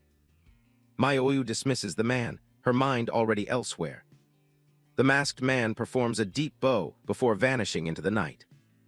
Maya Oyu muses that if the technique is unknown, the boy must have a very special master. The moon hangs high over the silent buildings. She lies back, whispering to herself about a child of Tao. A fish swims through the dark waters of a pond nearby. Back at the academy, Master Dong attempts a soul search on a captured enemy. The students watch as the master tries to extract intelligence about the group mission. But the soul is completely shattered, leaving behind no memories to read. Fang Helling notes that the level of preparation suggests a very powerful organization. Master Dong cuts him off and asks Zhang for the specific results from Tangsh Town. Zhang reports that they found 3 demon cultivators and that Jiang Wang killed one by himself. Master Dong is genuinely impressed by the junior's growth. Jiang Wang remains humble, saying he only won because the demon was focused on his senior. Master Dong dismisses them, awarding each student 5 Tao merits for completing the mission. Jiang Wang walks with Zhang Linquan and other students, discussing the meager 5-point reward for their mission. Determined to learn more about the academy's hierarchy, he makes his way to the towering Tao Merit Hall. He enters the hall alone, the weight of the institution's history hanging in the air. The interior is quiet and grand, a place where achievements are recorded in stone and spirit. Standing before the central display, Jiang Wang commands the merit list to reveal itself. A colossal golden scroll of light unfurls, showcasing the names of those who have earned the most merit for the city. He scans the ranks, finding Zhang Linquan impressively situated in 3rd place with 700 points. Just above his senior is Wei Yan, a cultivator from outside the academy who holds the 2nd place spot. Jiang Wang's eyes drift to the pinnacle of the list, curious about the person who stands above them all. He is shocked to see Zhu Weiwo in 1st place with 1,300 points, a score that dwarfs everyone else. He reflects on the legend of Zhu Weiwo, an elusive elite student whose strength is said to be on par with the academy's deans. Jiang Wang checks out the Tao Merit ranking list. He's looking for the cheapest magical sword he can find to help with his training. He takes a look at a standard magic sword. It's forged from refined steel and can even store a Taoist technique for instant use, but it costs a whopping 300 merit points. Jiang Wang takes a look at it. The utility is great for combining sword moves with spells, but the price is way out of his league right now. Suddenly, a massive face with glowing blue eyes looms over him. A voice booms out, asking if he's the new junior brother. Jiang Wang nearly jumps out of his skin. The guy introduces himself as Wang Changxiang, a 3rd-year student at the academy. Trying to play it cool, Jiang Wang introduces himself as a new arrival to the inner courtyard. Wang Changxiang just laughs and apologizes for scaring him. The upperclassman keeps that friendly grin, saying it must be fate and that they'll see each other around. Jiang Wang watches him go, realizing he just met a real heavy hitter. This Wang Changxiang is ranked 7th on the merit list, way above the seniors he knows. Just as he's thinking about that, someone comes sprinting across the courtyard shouting for their 3rd brother. Jiang Wang takes the letter and tears open the envelope. It's a letter from Aunt Song. She explains that things in Wangjiang City have gone sideways thanks to the Lin family, and she needs him to look after a little girl named Anan for a while. He reads the name Anan, and his expression immediately shifts into something much more serious. Meet Anan, a tiny girl with big eyes who looks a little lost. She softly calls out for her brother. Jiang Wang's buddies are already gathered around. Du Yehu thinks she's the cutest thing ever, while Jiang Wang gently asks her if she's willing to live with him for a bit. Anan looks down, her voice trembling as she asks if her mom doesn't want her anymore. Jiang Wang goes into full panic mode, waving his arms to shut that idea down. He tells her she's just busy and that he's here to keep her company. Then he shoots his friends a look that says, "Help me out here or else." Du Yehu, Linghe, and Zhao Rucheng get the message loud and clear. They all put on their best, trustworthy big brother faces. And just like that, the mood shifts. Anan gets lifted high into the air. The whole crew is hyped up. They decide the best way to cheer her up is a big trip to visit the market in Maplewood City.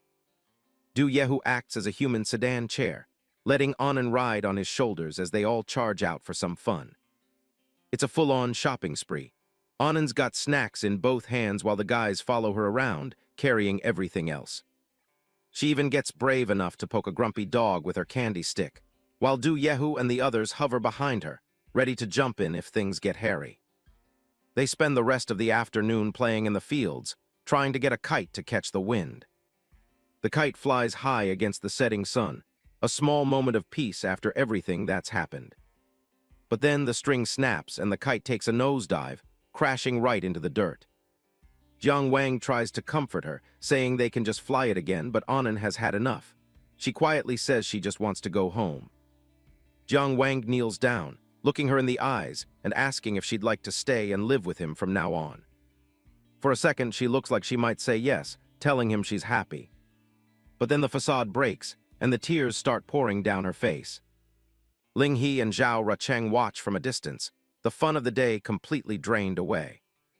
Du Yehu looks off into the sunset, unable to watch the poor girl's heartbreak. Anan clings to Jiang Wang's neck, sobbing about how she just wants her mommy and asking if she's been abandoned. Jiang Wang clenches his jaw, his heart breaking for her. He promises her that Aunt Song will be back very soon to pick her up. He pulls her into a tight hug, telling her not to be scared because he's going to stay by her side and protect her. They sit there in the tall grass as the sun disappears, just a brother trying to hold his sister's world together. Linghe steps up next, his voice soft as he promises that he'll also be there to protect her. Zhao Rucheng joins in too, telling her she can't forget about her handsome brother being there for her. Du Yehu can't hold it back anymore. The big guy starts bawling his eyes out, saying the whole thing reminds him of his own late parents. It turns into a giant group hug, with everyone piling in to comfort the crying little girl. The sun finally sets, leaving the field in a deep, bloody red glow. They all end up collapsed on the grass together. Anan finally stops crying long enough to complain that they're all crowding her way too much. Back at the academy, the guys are talking about the future. Jiang Wang mentions it's getting cramped in the dorms and he wants to find a place for him and Anan, but his sword just broke and repairs are gonna cost him a fortune. His friends don't even hesitate.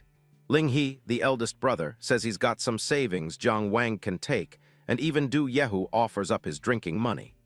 Linghe's already planning to have Uncle Deng arrange a house as soon as they get back. They walk off into the sunset, joking about money and making sure they set a good example for little Anan. It's a nice moment of brotherhood before the real drama kicks in. Cut to a classroom setting where Master Dong is dropping some heavy world building. He's talking about how a true cultivator needs to look at the big picture, not just what's right in front of them. The world is massive, and if you're only focused on your own little corner, you're no better than a frog at the bottom of a well. You've got to aim for the stars. Master Dong sits there smoking his pipe, explaining that you can't just hide away and train. You have to understand the 6 major nations that rule the world: Jiang, Qi, Chu, Qin, Mu, and Jiang. First up is the Jiang nation in the center. They're the powerhouse overseeing the gate of 10,000 demons, which sounds like a total nightmare. Then you've got the Qi nation out east. Their whole job is keeping the Kang Ocean Sea clan in check since they border the ocean. Down south, the Chu nation is positioned right against the fallen immortal forest, dealing with whatever creeps out of those woods. Over in the west, the Qin nation is busy suppressing the Usura clan deep within the Yu Yuan. Basically, every big nation is holding back some kind of monster. Up north, the Mu and Jiang nations have teamed up to form a front line against the Demon Clan. It's a constant struggle for survival across the entire continent. Finally, there's their own Zhuang nation, a tiny little place squeezed between the giants. Master Dong explains that for a small country to survive, it has to be a master of the art of balance. He continues, saying that if you master balance, you can play the big guys against each other and stay safe. It's all about surviving in the gaps. While the teacher is lecturing, the boys are having their own little meeting in the back. They're worried about Jiang Wang trying to raise Anand on his own, while also keeping up with the grueling academy schedule. Ling He and Zhao Rucheng have already thought ahead, though. They've arranged for Anand to go to a private school and even planned out a schedule to pick her up. Like they said, if a problem can be solved with money, it's not really a problem. Their conversation is cut short by the sudden thunderous sound of war drums. Boom, boom, boom. The whole class freezes. Du Yehu looks around, confused as hell, wondering what could possibly be causing this kind of commotion in the middle of a lecture. A messenger bursts in, shouting about an emergency deployment. Every single inner court disciple is ordered to gather immediately. Something big is happening. A man in heavy blue armor strides into the room like he owns the place. You can tell just by his walk that he's not someone you want to mess with. Even the vice principal, Dean Song, is being super respectful. This is Wei Yan, the guy ranked second on the merit list and a high-ranking general of the city guard. The students are whispering about how even a veteran like Dean Song has to defer to him. Wei Yan sits down right in the dean's chair and looks bored out of his mind. He signals his deputy, Zhao Lang, to get to the point. Zhao Lang steps forward and drops a bombshell. Xiaolan town has been completely cut off from the world for 5 days. They need 30 inner disciples to head out right now and find out what happened. The students start murmuring immediately. They're wondering why the city guard or the criminal investigators aren't handling this themselves. Zhao Lang explains that the guards are busy hunting a heart-devouring demon bear. To make it worth their while, the reward is being bumped up by 30%, and General Wei Yan himself will be leading the team. Wei Yan pipes up, making it clear that while it's technically voluntary, he'll start drafting people if they don't get enough volunteers. He's not here to play games. The group starts debating. Jiang Wang wants those merit points for a meridian opening pill, and Zhao Rucheng is down for the adventure. Du Yehu, on the other hand, just wants to go back to sleep. But as soon as the reward is mentioned, Du Yehu's greed wins out. He jumps up and shouts that the 4 of them are in, much to Jiang Wang's annoyance. Wei Yan stares them down, his eyes glowing with a bit of skepticism. He thinks 4 freshmen might just be dead weight on a mission this dangerous. Still, a volunteer is a volunteer. He tells Zhao Lang to put their names down and asks if anyone else has the guts to step up. 26 spots left. Amidst the crowd of disciples, a short, stirring speech rang out, reminding them that the academy had raised them for one purpose, to serve the nation when the world falls into chaos. And the man behind that speech was none other than Li Jiankyu, a third-year student who stepped forward to claim the mission. Another hand goes up from the crowd, the atmosphere in the room finally shifting from fear to determination. Then Wang Changxiang, that friendly senior Jiang Wang met earlier, steps up with a smile. If the heavy hitters are joining, it must be a big deal. Wei Yan looks a bit more satisfied now that some actual talent is signing up. 24 spots left to fill. He notes that with guys like Li Jiankyu and Wang Changxiang on board, the mission actually has a chance of succeeding. Seeing the top students join, the rest of the class starts scrambling to sign up, mostly just to curry favor with the general and the seniors. The numbers climb fast, 13 spots, 5 spots, until finally the roster is full. 30 people are ready to go. Wei Yan stands up, looking at the eager faces. He's glad to see they haven't lost their fighting spirit to their textbooks yet. It's time to move out. The sound of horse hooves signals the beginning of the march. They arrive at the outskirts of Xiaolan town, and the scene is chilling. The soldiers already on site look terrified. One of them reports to General Wei that a thick, unnatural fog has completely swallowed the town. Anyone who went in to investigate hasn't come back. It's so eerie that the regular constables won't even go near it. Looking over the ridge, they see a massive, swirling black vortex of clouds and lightning hanging over the town like a curse. This isn't just a regular disaster. This is something far worse. The group stands at the edge of Xiaolan town, and man, the sky looks like something out of a horror movie. A massive black vortex is spinning right over the town, crackling with lightning. General Wei Yan isn't focused on the storm yet, though. He's chewing out some local guards for illegally cutting down the town's sacred moon cypress trees while everyone's distracted by the crisis. The head constable bows low, making excuses about how the wood was meant to support the families of fallen brothers. He's clearly terrified of the general. He begs for mercy, but Wei Yan isn't the type to let things slide just because there's a disaster happening. The general shuts him down immediately. He orders the wood confiscated, docks everyone's pay for a year, and fires the guy on the spot. Then, without missing a beat, he orders the group to move out. Jiang Wang and his friends are watching this all go down. Zhao Rucheng thinks the guy is a bit of a monster, but Ling He reminds them that in the military, the general's word is law. Du Yehu actually kind of respects the guy's no-nonsense attitude. They set off at a gallop, charging into the dark woods towards the town gate. The thunder of hooves matches the rumbling in the sky as they close the distance. They reach the main gate of Xiaolan town, and it's buried under a creepy, glowing blue mist. It's definitely not a natural fog. Suddenly, Wei Yan's horse rears up, neighing in pure panic. It refuses to go any further. Behind him, Jiang Wang and the others are having the same problem. Their horses are dead set on not entering that mist. The blue fog is practically pouring out of the gate like a physical wave. The whole place feels cursed. Wang Changxiang realizes what's going on. The animals can sense something in there that's scaring them to death. Their instincts are screaming at them to run. But Wei Yan doesn't have time for scared horses. He draws his sword, the blade gleaming with a dangerous golden light. In a move that shocks everyone, he decapitates his own horse in one clean swing. He's not letting anything stand in the way of the mission. He stands there looking absolutely cold, telling his men that cowardice before a battle is useless. If the horse won't go, it's dead weight. You'd think the kids would be horrified, but Du Yehu actually starts laughing. He's totally loving the intensity. Du Yehu decides to follow the general's lead and straight up punches his own horse's head off. He shouts that if you're afraid to die, you shouldn't be a soldier anyway. The guy is officially hyped. Wei Yan gives the order.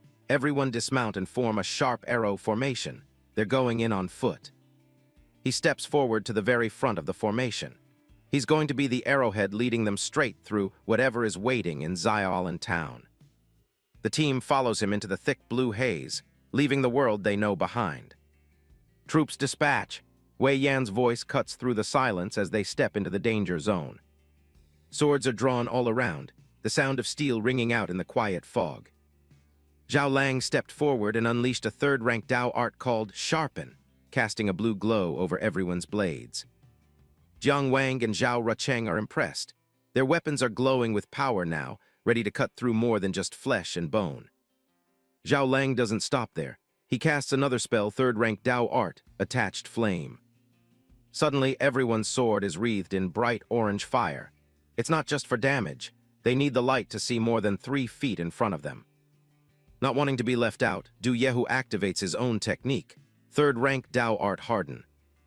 He bulks up, his skin glowing with energy as he flexes. He's itching for something to jump out of the fog so he can smash it. Ling He just tells him to chill out and stay focused.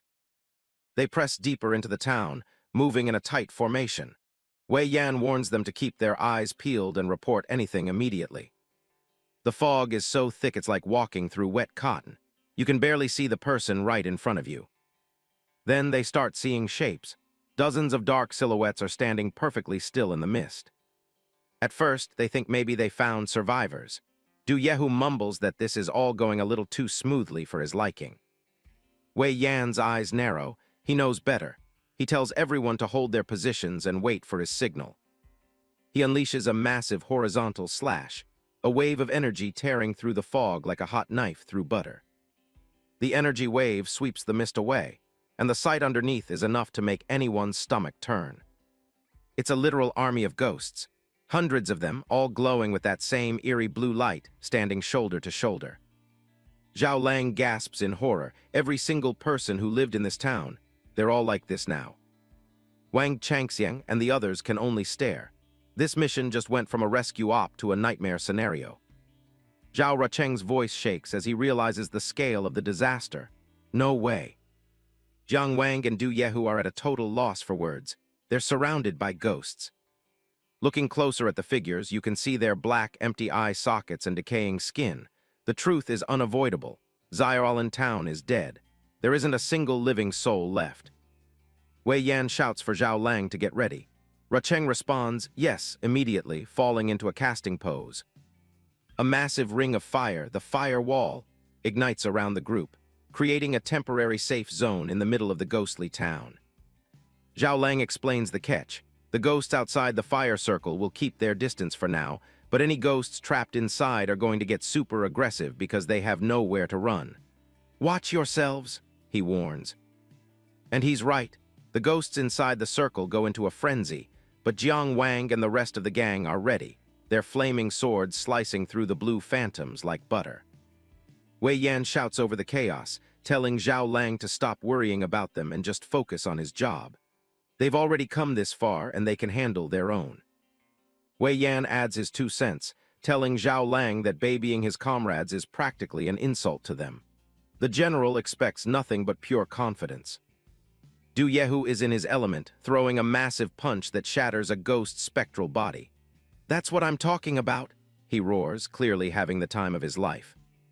A ghost tries to grab Wei Yan's arm, but it starts burning away as soon as it touches the general's intense aura. He doesn't even flinch. Wei Yan towers over the ghosts like a literal titan, his flaming sword glowing as brightly as his resolve. But even with all this power, they're still stuck in that thick, blinding fog. The ghosts keep swarming, trying to eat the general's energy, but it's like trying to drink from a volcano. Still, the situation is getting cramped. Wei Yan realizes they're fighting a losing battle of navigation. The fog is so thick they can't see the streets, let alone find where the source of this mess is. He knows they can't just keep wandering blindly in a circle while being mobbed. They need a clear view, and they need it now. Wei Yan calls out to the group, asking if anyone's a master of wind arts. They need someone to blow this supernatural smog away once and for all. Wang Changxiang steps forward, looking surprisingly calm given the circumstances. I'll give it a try, he says, cracking his knuckles. He starts weaving some intricate hand signs, blue light gathering at his fingertips as he preps his technique. Wang Changxiang takes a massive breath, his cheeks puffing out as he channels an insane amount of energy into a single exhale. Ha tilde tilde tilde. He releases a massive blast of green energy that spirals out of his mouth like a miniature hurricane. The wind art takes the shape of a colossal, toothy dragon head made of pure gale force winds, roaring as it tears through the blue fog. The green wind dragon charges down the main street, clearing everything in its path with the force of a high-speed train. The power is so intense that roof tiles are getting ripped off the buildings and sent flying into the sky. Lanterns and debris are scattered as the wind dragon purges the town's atmosphere, finally revealing the path ahead. The massive blast continues to roll through Xiaolan town like a physical tide, stripping away the fog and showing just how deep the nightmare goes. Wang Changxiang isn't just throwing around common wind. He's using the Mingshu wind, a high-level Dao art meant to clear away the dark and reveal the truth. Zhao Lang is impressed, watching a 6th-grade cultivator control such a powerful technique before even fully reaching the next stage of power. Seeing that level of skill makes him realize he's got to step up his game if he wants to be any use to General Wei Yan. Above them, the sky stays thick with gloom, a tattered flag fluttering in the heavy air of the town. Using that much power takes a toll, and Wang Changxiang has to catch his breath while the others keep watch. The town is silent, the dark buildings holding secrets that nobody wants to find. Everywhere you look, there's just abandoned stalls and a thick sense of dread. From high up, it's even worse. A small circle of fire is the only thing protecting them from the thousands of ghosts lurking on every roof and corner. The ground itself seems to be spitting out spirits as a massive, dark vortex swirls in the sky above. The guys are starting to panic, noticing that there are way more ghosts here than the entire population of the town should have been. Wang Changxiang suggests they should just pull back for now, but General Wei Yan isn't hearing it. He points out that another tribe is already making moves, and if they wait for reinforcements, they'll be way too late to stop the disaster. Jiang Wang is confused because he thought there was a peace treaty in place with the water tribes. Wei Yan suspects something bigger is going on, like there's some hidden hand pulling all these strings at once. He grips his sword tight, ready to force his way through whatever's coming. He tells everyone that they're settling this today, but he gives them an out. If anyone's too scared, they can leave now. Without waiting for a response, the general charges straight into the chaos. That's all the motivation the others need. They roar and charge right after him, slashing through the spirits. They race through the narrow streets, fire and blue spirit energy clashing in the dark. Suddenly, they're stopped dead by a massive wall of black energy cutting through the town. Wei Yan stares it down, certain that whatever is causing this mess is hidden right behind that barrier. Jiang Wang gets a bad feeling. This thing looks exactly like the confinement spell a demon cultivator used on him before. Wei Yan tries to hack through it, but his blade just bounces off the black surface with a shower of sparks. Even the general looks visibly shaken as his ultimate strike fails to leave even a single scratch. To make matters worse, his sword snaps clean in half. The students start whispering, figuring if the general's legendary blade can't break it, their basic swords haven't got a chance. Wei Yan looks back at the group, asking if anyone has a better idea. That's when Huang Ajin steps up to the wall and starts peeing on it. He claims that as a virgin, his urine has the ultimate yang energy needed to break through a dark seal like this. Du Yehu can't believe the guy is acting so proud of being a lifelong virgin, while the others just look disgusted. Everyone waits in awkward silence to see if the secret weapon actually works. Spoiler alert, it doesn't. Huang Ajin looks around and asks if any other virgins want to join him in a group effort. Du Yehu just laughs and says the problem isn't the number of people. It's probably just that Huang's source is too small. General Wei Yan snaps at them to stop playing around, while the student mutters something about his energy being drained from recent activities. Wang Changxiang gets things back on track, explaining that the souls are positioned in a classic 9 palaces formation. He shows them how the energy flows, following a complex celestial pattern. To break the whole thing, they don't need to hit the center. They just need to take out the 8 outer cores. Wei Yan realizes they're running out of time and decides they need to split up to hit all the points at once. He orders Zhao Lang and Wang Changxiang to remain behind to coordinate and provide support wherever it's needed most. The general takes the first palace for himself, heading off with his blades glowing with fire. Jiang Wang and his brothers take responsibility for one of the other palaces, ready to do their part. The whole squad fans out across the town square, each group heading toward a different target. They arrive at the Zun Palace, where the air is thick with blue fog and the lanterns hang ominously in the dark. Zhao Rucheng is starting to have doubts, asking if they've just been running in circles this whole time since they can't find any sign of the evil spirit. Ling He stays focused on his steps, counting them out exactly as the book taught until he finally tells everyone to halt. The 3 of them stop and look into the gloom, waiting to see if his plan actually worked. The air ahead turns a sickening shade of red, and the heavy stench of blood confirms they've reached the 10th lap. A massive, clawed shadow looms over Jiang Wang, ready to strike before he even realizes it's there. He doesn't skip a beat, drawing his blade and meeting the phantom with a sharp, glowing slash. Jiang Wang dances back as the ground explodes under the force of the ghost's reach. He asks Zhao Rucheng how many forms of the purple chi sword art he's got down. Zhao says he knows the first 3, so Jiang Wang decides they're leading the charge together. High above them, the ghost's rotting, oversized hand hangs from the dark sky like a nightmare. Up close, the creature is a mess of jagged teeth and freezing blue energy. It's a massive, resentful ghost, draped in tattered red robes that make its skeletal frame look even more imposing. Jiang Wang tells Zhao Rucheng they need to coordinate their strikes, and his brother is all in. The ghost's empty sockets flare with a ghostly light as it stares them down. Jiang Wang launches himself into the air, calling out the first kill form, where speed is the only thing that matters. He transforms into a blurred streak of purple energy, zigzagging through the air to overwhelm the monster's senses. But this beast is terrifyingly sharp. It calculates the exact moment he closes in to launch a devastating counterattack. Zhao Rucheng follows up immediately with the second kill form, focusing every ounce of his energy on pinpoint accuracy. His blade finds its mark, slashing straight into the demon's waist with a sharp clang as sparks of energy fly in every direction. Before he can even savor the hit, the demon's claws are already inches from Zhao Rucheng's face. The intensity of this battle has officially hit the ceiling. The demon lets out a piercing shriek as another heavy blow crashes down exactly where Zhao Rucheng stood. But he stepped just in time, escaping by a hair's breadth. He sticks the landing and skids back, putting plenty of distance between himself and the beast to reach a safe zone.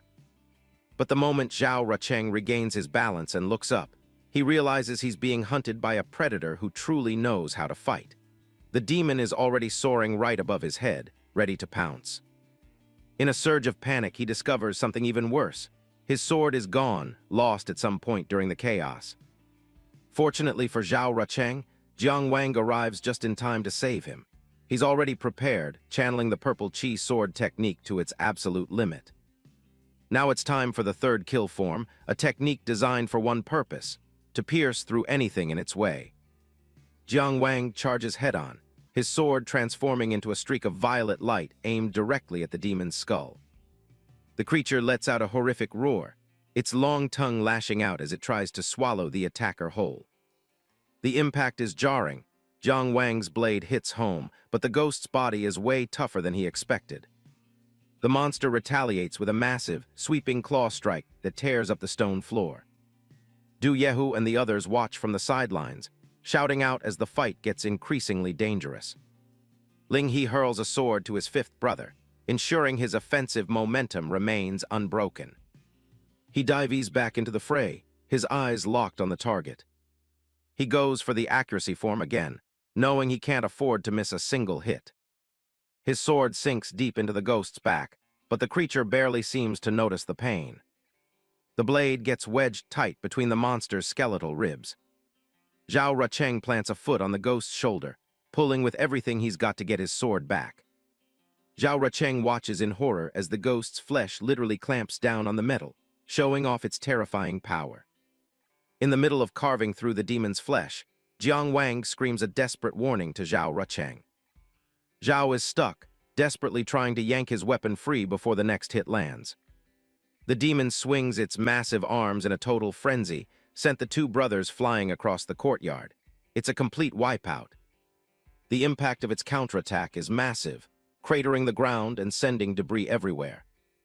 Dust and spirit energy cloud the area as the brothers try to regain their footing. Nearby, Ling He is busy holding off a swarm of smaller ghosts, calling out for his brothers as the situation spirals out of control. Jiang Wang crouches low, catching his breath as the battle intensifies around him. Zhao Rucheng is slammed into the ground, coughing up blood as his sword snaps clean in half.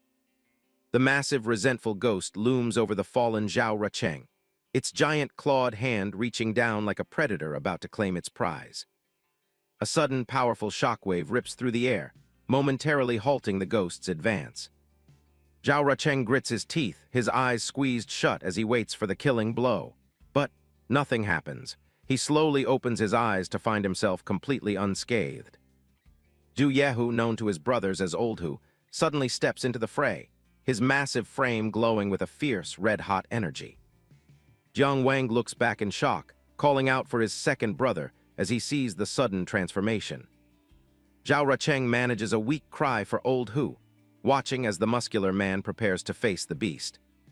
Du Yehu unleashes his chi blood smoke signal, declaring that even without unlocked meridians, his raw vital energy is enough to level the playing field.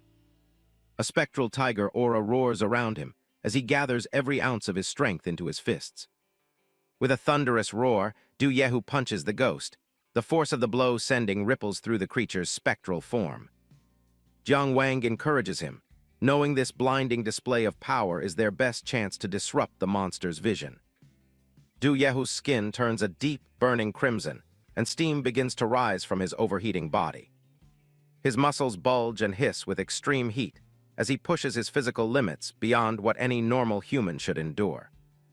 Watching from the ground, Zhao Rucheng is filled with worry, wondering if this reckless use of vital energy will permanently damage Du Yehu's foundation. Du Yehu shouts at him to stop worrying and get out of the way, forcefully shoving Zhao Rucheng back to safety.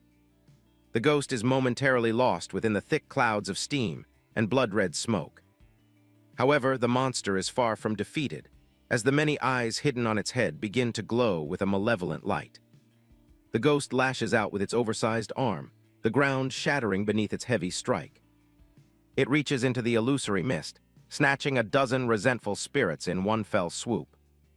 The creature uses its 2 pairs of hands to rip those resentful spirits apart, their flickering blue essence trapped within its long, spindly fingers. The demon starts tossing the severed heads of the resentful spirits into its gaping maw to activate its soul-eater magic. One by one, it devours the flickering blue souls, fueling its dark power to terrifying new heights. As it feeds, more eyes snap open across its brain-like skull, darting around in search of more prey. The monster's head twitches violently as dozens of pupils dart around in a chaotic frenzy, its power surging with every soul it devours. Jiang Wang realizes with a sinking heart that their distraction didn't work. The ghost's many eyes have already found them. The resentful ghost lets out a piercing shriek, blue energy erupting from the glowing core in its chest. Not one to back down, Du Yehu leaps back into the air, his fists clenched as he prepares to hammer the ghost into the ground. He tells Jiang Wang to stay back for now, vowing to hold the beast off and leaving the rest of the fight to him. Du Yehu clashes head-on with the monster's glowing claws, a chaotic explosion of red and blue energy erupting between them. Jiang Wang takes the opportunity to center himself, combining his first and second kill forms into a single, lethal strike. He lashes out with a barrage of purple energy slashes, moving faster than the eye can follow. His blade bites deep into the ghost's spectral hide, tearing away chunks of its corrupted essence. The monster roars in agony, its long tongue lashing out as it feels the sting of Jiang Wang's sword. In a total frenzy, the monster lunges a massive attack directly at Du Yehu, but he manages to raise his arms just in time to take a defensive stance. The ghost's counterattack is brutal, sending Du Yehu tumbling across the stone floor and through a pile of scattered debris. "Second brother," Jiang Wang screams, his heart racing as he sees his friend take such a heavy hit. The resentful ghost isn't finished, swinging a wide arc of freezing blue energy toward the brothers. Jiang Wang narrowly avoids that barrage of projectiles, but another strike is already breathing down his neck the very next second. Du Yehu scrambles to his feet, throwing his entire weight once more to hold back the demon's massive limb. He just saved Jiang Wang from a fatal blow. He grapples with the creature's clawed hand, his muscles straining as he tries to pin the much larger monster in place. "Do it now," Du Yehu bellows, his voice hoarse as he puts everything he has left into holding the line. Jiang Wang doesn't waste the opening, his blade glowing with a brilliant violet light as he prepares the purple chi from the East Sword technique. Seizing the window created by Du Yehu's desperate gamble, Jiang Wang surges forward with his third slaying form. Enveloped in a roaring vortex of purple energy, he delivers a piercing strike that shatters the demon's arm into 1,000 pieces. Jiang Wang steadies his stance, his blade pulsing with a sharp purple glow. Before they can even celebrate, the demon's massive claw lunges through the smoke, heading straight for Du Yehu. At the critical moment, the 2 spiritual seeds inside Jiang Wang shatter. His final lifeline has officially been activated. In a heartbeat, he streaks forward, intercepting the demon's massive claw with a terrifying display of strength. In a life-or-death struggle like this, absolute concentration is the only key to survival. The protagonist can feel his reserves hitting rock bottom. He's running on fumes, but he knows he has to give it his all. He pours every last drop of his energy into a massive wave of sword chi. The many-eyed monster lets out a piercing screech as the energy hits home. But even that isn't enough to stop the demon. With a final, desperate struggle, it flings both of them backward with overwhelming force. The monster's arm is severed, sending it into a roaring frenzy as thick black fluid gushes out, steaming with a foul stench. Nearby, the other two brothers are also struggling. Ling He shouts for Zhao Rucheng to back up Du Yehu and Jiang Wang, emphasizing that he must aim straight for the eye on the demon's chest. Du Yifeng is in bad shape, coughing up blood from the strain of his secret technique. He ignores the warning about his health. He's ready to burn his very soul to win this fight. His eyes flare with a dangerous, golden light as he stares down the enemy. Jiang Wang loses sight of the target for a split second, unaware it's looming right behind him. In a heart-stopping split second, his teammate lunges in, kicking Jiang Wang out of the demon's lethal jaws just before they snap shut. He then braces himself, using every ounce of his strength to hold the beast back. He isn't about to let his brother get torn apart by this thing. The man roars at Jiang Wang to take the shot and finish it once and for all. "Roger that," he replies, lunging forward with his glowing blade. He digs his heel into the ground, pivoting for a high-speed strike.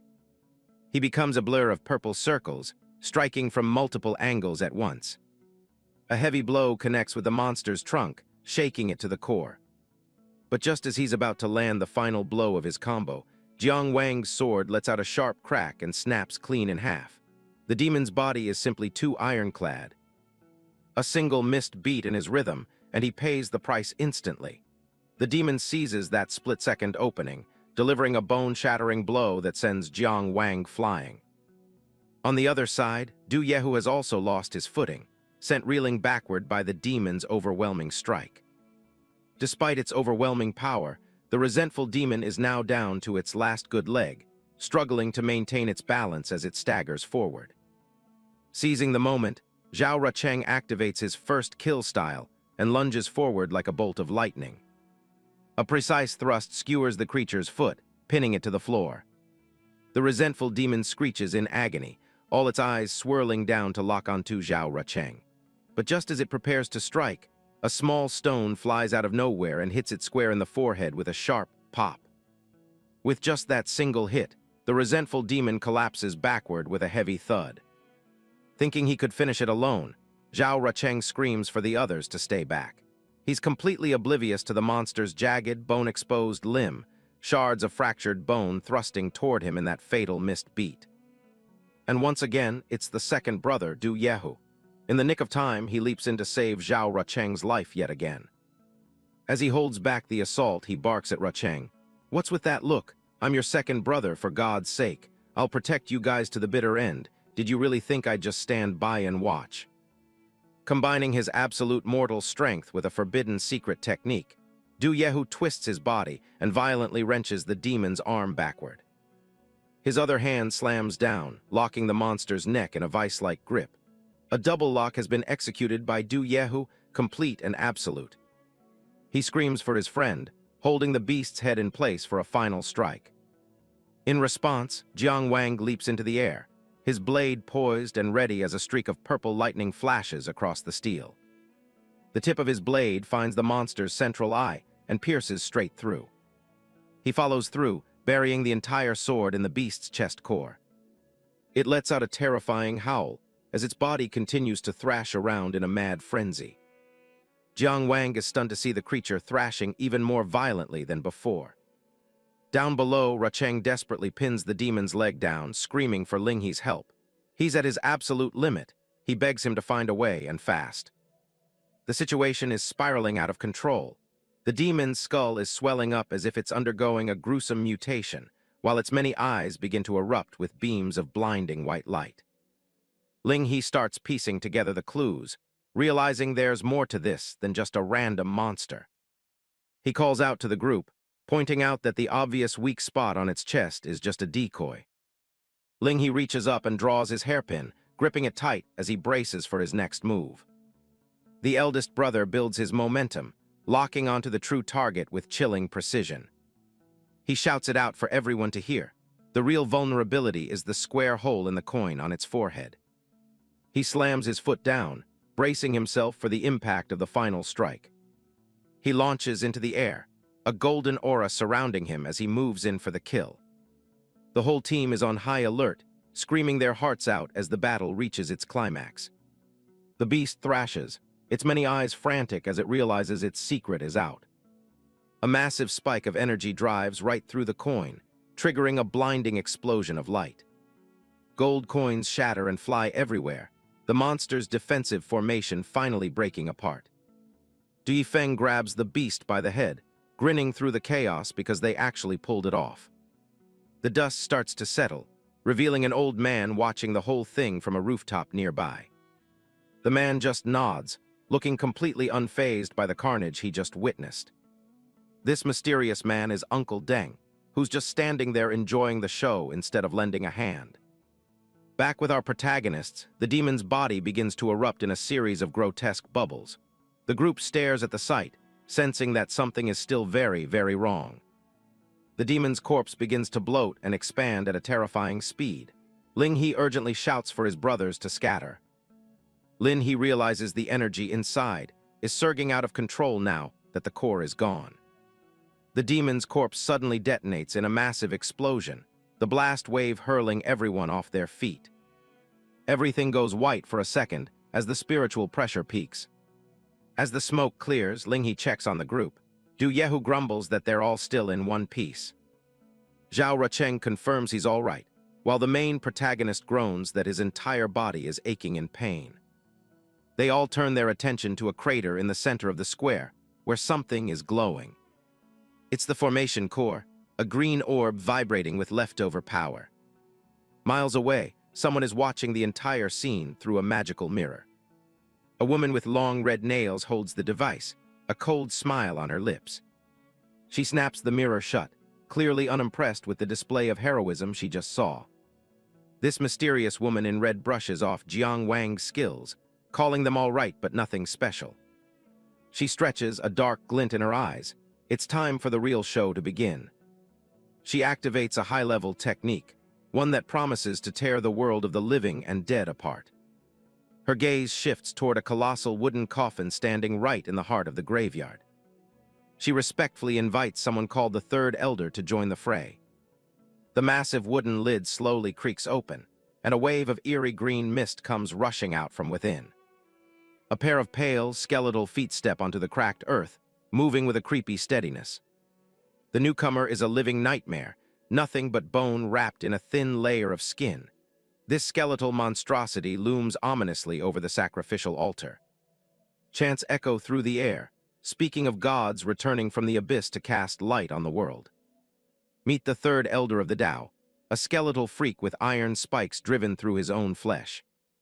The ritual is in full swing now, with hooded figures praying around their grisly centerpiece. The Elder lets out a bone-chilling roar, demanding a sacrifice for the return of the mysterious entity. A blade flashes, and the sacrifice begins with a brutal slit of a throat. Severed heads start spinning through the air in a morbid dance of blood and magic. The faces are frozen in twisted, laughing expressions as they fly toward their dark master. Maioyu thanks the Elder for his sacrifice, her voice smooth and cold as she watches the gruesome ritual unfold. The Elder, now a skeletal wreck of a man, rasps about his devotion to returning to the embrace of their Divine One. He grips a sharp metal spike, his hands steady despite the horrific transformation racking his body. With a final shout of fanatical devotion, the old man drives the spike deep into his own skull. The Saintess watches the display without blinking, her eyes reflecting the ghostly blue fire flickering in the background. Deep within a dark pit, a massive rectangular monolith bristling with spikes stands as a grim altar. A colossal hand made of bone and ancient wood erupts from the earth, straining against heavy iron chains. The giant limb looms over the ritual site, pulsing with an eerie spiritual energy that chills the air. It slams its hand down onto the sacrificial altar, erupting a shockwave of light that marks the completion of the dark summoning. Maioyu raises her hand to shield her face as the shockwave blasts the air outward, toppling a brazier filled with blazing blue skulls. The power of the ritual has reached its absolute limit. A terrifying black void opens up in the sky, pulsing with a malevolent red light that bleeds into the clouds. Looking up at the tier in reality, the antagonist offers a chilling word of gratitude to her dark god. From the depths of the deep pit, a colossal vortex of eerie green death energy begins to take shape. The swirling death energy slowly lifts a tattered temple into the air, as it radiates a haunting, supernatural glow. Meanwhile, at the headquarters, hands exchange glowing orbs that pulse with different elemental energies. General Wei Yan stands in the courtyard, demanding to know which part of the defensive formation is still missing. The pot-bellied Wang Changxiang explains that they're simply waiting for the core of the Zun Palace to be delivered. Covered in wounds, Zhao Lang assesses that the missing piece is held by a group of new disciples, whose chances of survival are incredibly slim. Wei Yan has no intention of sitting idly by. He rallies his troops to move out and takes matters into his own hands. Li Jiankyu intervenes, advising the general to conserve his strength while he insists on retrieving it himself. Right at that moment, from within the thick smoke, comes the sound of innocent chatter about some spirit pills. The casual chatter grows louder, forcing the generals and their disciples to turn around in disbelief. Suddenly, Jiang Wang and his friends burst through the smoke, exhausted but carrying the prize. A shout goes up across the square as everyone realizes the final piece of the formation has finally arrived. Wang Changxiang reaches out his hand with great urgency, demanding the immediate handover of the formation core without wasting a single second. The green orb is placed into the ritual circle, joining the other colored gems in a perfect alignment. The senior brother begins a series of complex hand seals, channeling every bit of spiritual energy to activate the formation. The gathered cores begin to glow with intense light, spinning faster and faster in a magical blur. They start merging into a single, unified source of power, vibrating with an incredible intensity. With a sharp, powerful command, the Grandmaster disperses energy throughout the entire defensive array. But everything remains in dead silence as the incantation continues to be recited. The mantra "disperse" rings out for the third time, shattering the terrifying silence that grips the air. Wei Yan watches the spectacle with a grim face, ordering everyone to prepare for the battle of their lives. Eyes widen in sheer terror as the seal is shattered, and something truly repulsive emerges from the pitch-black sky. A massive glowing gate of blue light rises from the ruins, held in place by spectral chains. It's the Ghost Gate, a legendary portal to the underworld, adorned with skulls and dark inscriptions. A massive vortex of soul energy erupts from the gateway as it fully rises above the ground, right where the sacrificial altar once stood. Vengeful spirits begin to swarm into the air like a spreading plague. Seeing the scale of the threat, General Wei Yan screams for a red alert to be triggered immediately. Zhao Lang receives the order, his face turning pale as he prepares to trigger the emergency signal. He strikes a light, a column of fire erupting from the incense stick held firmly in his hand. A parchment explains the dire rules. Yellow is a warning, red means citywide destruction, and black is a fight to the death. The red flare from the incense stick shoots straight into the heart of the dark sky, cutting through the thick gloom. A single, brilliant beam of crimson light pierces the eye of the swirling vortex looming over the town. Within seconds, the signal spreads, turning the ominous dark clouds above into a sea of blood-red energy. Panic begins to spread through the streets as the people of Finland look up at the sky in utter confusion and dread. Standing over a fallen foe, a lone muscular warrior notices the alert, but chooses to trust the leaders at the palace. Deep within the palace, a mysterious high-ranking official stares at the crimson warning light in a fit of rage. He slams his hand onto the stone throne, sending deep cracks through the heavy structure. Kicking off from the stone balustrade, the high-level expert soars from the palace, streaking directly toward the town of Xiaolin. In the quiet of his room, Master Dong sighs and fans himself, feeling the heavy weight of his years as the chaos unfolds. Jiang Wang watches as the restless spirits start moving together in one direction. A massive stream of ghosts flows toward a glowing light in the distance. From high above, the entire town is being drained of its souls. The blue spectral energy begins to take a physical shape in the air. Everything converges as massive tides of vengeful spirits from all directions begin to swarm toward the town center, where the gate of hell has just manifested. Wei Yan realizes that the legendary gates of the underworld have actually manifested. Jiang Wang tries to get some answers, but his seniors are just as confused as he is. Sharp bursts of light crackle through the dark sky. Jiang Wang stays alert, feeling the pressure in the air change. Suddenly, the surrounding spirits are pulverized as golden beams of light streak in from nowhere, slashing through them. Violent energy slashes through the atmosphere. A colossal energy dome known as the Nine Heavens Astral Wind descends directly upon the heart of the Demon Gate. The team stands their ground as the wind and spirits clash around them. A massive pillar of energy strikes the tiled floor directly in front of the crowd with overwhelming force. Wei Yan senses the overwhelming presence of a high-ranking deacon standing right before him. The disciples struggle to stay upright against the overwhelming power of the astral wind. The sun breaks through the clouds as the energy ritual peaks. Below, a massive crater is revealed in the town, carved out by the spiritual vortex. The gate of hell has completely vanished. An angry shout echoes as a mysterious silhouette appears in the dust. Taken aback, Du Yahoo wonders aloud, asking his fellow disciples who that person could be. Wei Feng and Bearded Qi appear as the small but powerful old man explains that the entire town was merely a sacrifice. He is fuming with rage that the demonic cultists succeeded and escaped right under his nose. Tension builds as the survivors face their superiors. General Wei Yan immediately bows in respect, but the city lord ignores him completely. Turning to his partner, he muses that the demonic cult should have stayed to defend the gate. The fact that they fled the moment the ritual ended clearly points to a much darker conspiracy. Wei Yan tries to explain how the Gate of Ghosts suddenly appeared and ruined their plans. Wei Feng doesn't want to hear it and delivers a brutal slap across the general's face. The force of the strike sends the general flying backward.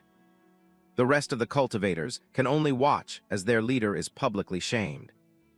Wei Feng reminds him that his position was a favor and that he's been a total failure. Du Yifeng gets heated, but Jiang Wang keeps him from doing anything reckless. Wei Yan drops to one knee, accepting full responsibility for the disaster. Wei Feng stares at him with cold, unforgiving eyes. Qi the Bearded warns that they need to move fast before the aquatic clan takes advantage of the chaos. Wei Feng demotes the general on the spot and orders a fine for his entire camp. Wei Yan takes the punishment without another word. The city lord and his guard fly off, planning to use the chaos to lure out the White Bone sect. Far away, the scene shifts to the dark and foreboding Qingjiang waters. Deep beneath the surface, a young girl from the aquatic clan swims through their sprawling city. This is the Water Palace, where the powerful aquatic clans reside. Inside, a man with blue hair and horns enjoys a drink. He's deep in conversation with a hooded envoy from the White Bone sect. Song Qingyu sees right through the messenger's games, dismissing his attempts at manipulation. The White Bone envoy tries to pressure Song Qingyu, bringing up his father's history. Song Qingyu isn't interested, slamming his cup and calling for his guards. He orders the guests to be escorted out, refusing to assist the cult with their land-based schemes. The envoy can see he's getting nowhere with his demands. Song Qingyu makes it clear that betraying his father's honor is out of the question. A pufferfish teapot pours out some tea as the talk reaches a standstill. He warns that leaving the water means losing their foundation and asks if they can afford his help.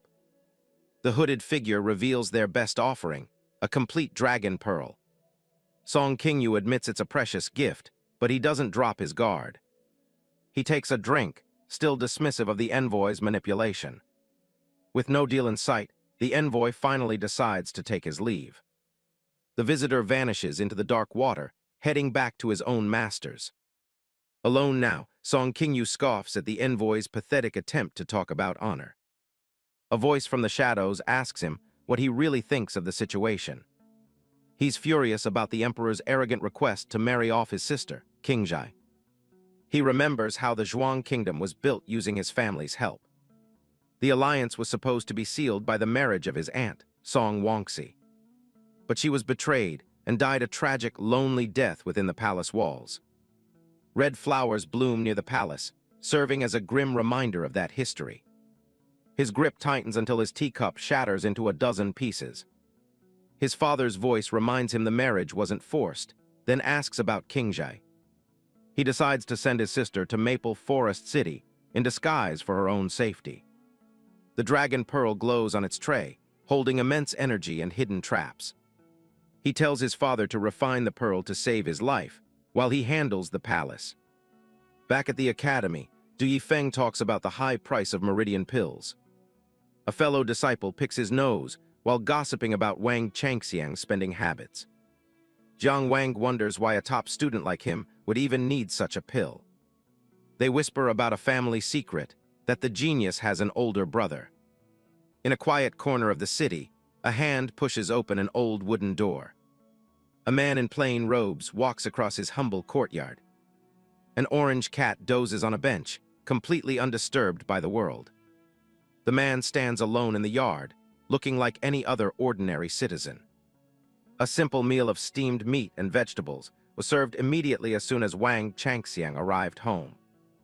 "Dinner's ready," Wang Changxiang's older brother shouted, though the house felt strangely empty. He carries the trays toward the outdoor table with practiced ease. He calls for the cat Little Jew to come and join him for the food. The cat jumps onto the stool, eager for its share of the meal. It happily munches on its own small bowl of rice, looking very satisfied. The man eats in silence, his face worn and tired. Wang Changxiang didn't even pick up his chopsticks. Instead, he softly called out to his older brother. Wang Changji looks up, shocked to see his talented brother at his table.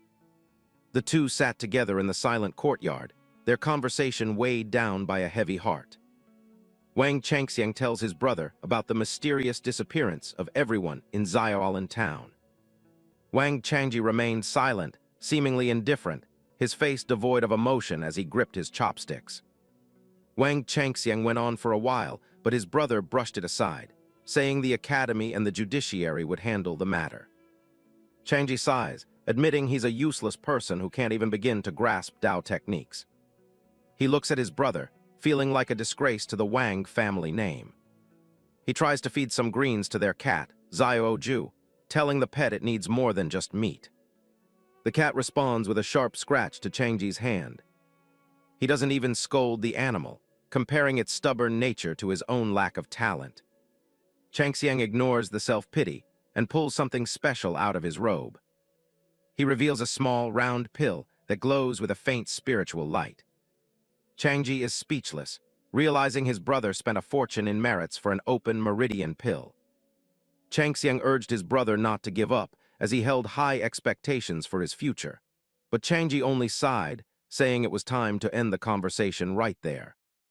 He even offers a bit of food to the cat, hoping it might make the beast a little kinder. Stunned, Changxiang snatched the elixir back before Changji could let the cat get a taste. Because of its cost, he let him know that 1,500 merit points is no small number. Changji quickly takes his leave, joking that their father will nag them both if he hears about this. Under the morning light, the Grand Dao Academy is already bustling with students.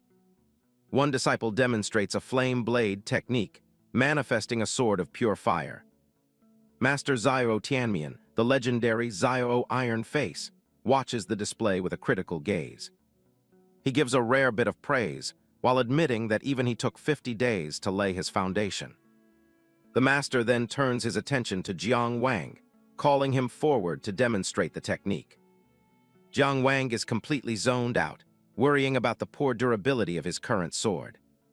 He's lost in a daydream about how powerful a real magic weapon would be in his hands. He calculates the cost, realizing he's still far from the 500 merits needed for a standard sword. His internal monologue is shattered when Master Xiao screams his name across the hall. The master is furious that someone has the nerve to daydream during his technique class. Jiang Wang can only apologize, admitting that he hasn't even reached the foundation level yet. Master Xiao is insulted by the honesty, calling him unappreciative of the path he's on.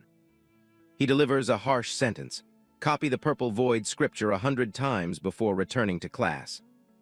After class, his friends gather to discuss the impossible length of the 30,000 character scripture. Di Feng offers to help him with the workload, but Jiang Wang knows he has to do it himself.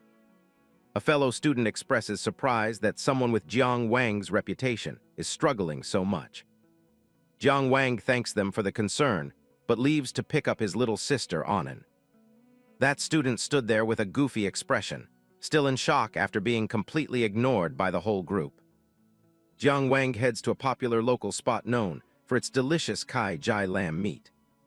He orders a lavish spread of sliced meat, soup, and fresh buns. He surprises Annan with the meal, fulfilling his promise to treat her if she studied hard. The little girl is delighted, shoving a large bun into her mouth immediately. Jiang Wang watches her eat, reminding her not to rush and to enjoy the food. Annan looks up with yellow eyes, asking if he's ever been scolded by his own teachers. A flush of embarrassment hits Jiang Wang as he remembers his recent punishment. He takes a calm sip of tea and tells a bold-faced lie, claiming his teachers are always satisfied. The restaurant is full of diners, but Jiang Wang's focus is entirely on his happy sister. After Annan finishes her meal, only empty plates and bowls are left on the table. Annan notices that her brother only drank soup, but Jiang Wang insists he's already eaten and isn't hungry. As Jiang Wang tightens his belt, his stomach lets out a loud, traitorous growl. Annan looks at him with wide, knowing eyes, having heard his stomach grumble. While Jiang Wang tries to call for the bill, Annan raises her hand and boldly orders another round of food for him. Jiang Wang panics, frantically explaining that he doesn't have any more money to pay for a second order. In response, Annan pulls out a beautiful pearl bracelet and places it firmly on the wooden table. She proudly explains that she earned it by helping a new classmate with their homework. Jiang Wang is shocked by the value of the pearl, but Annan stubbornly refuses to return it, claiming her friend has many more. A quiet night settles over the city under a full moon. Jiang Wang tucks in his little sister, Annan. She's fast asleep, dreaming about eating meat again. He heads to his desk to prepare. Tonight is the 15th day, the scheduled time for his challenge in the Great Void Illusion. He channels his energy, his fist glowing with power. Jiang Wang stands within the intricate glowing array as the ritual begins.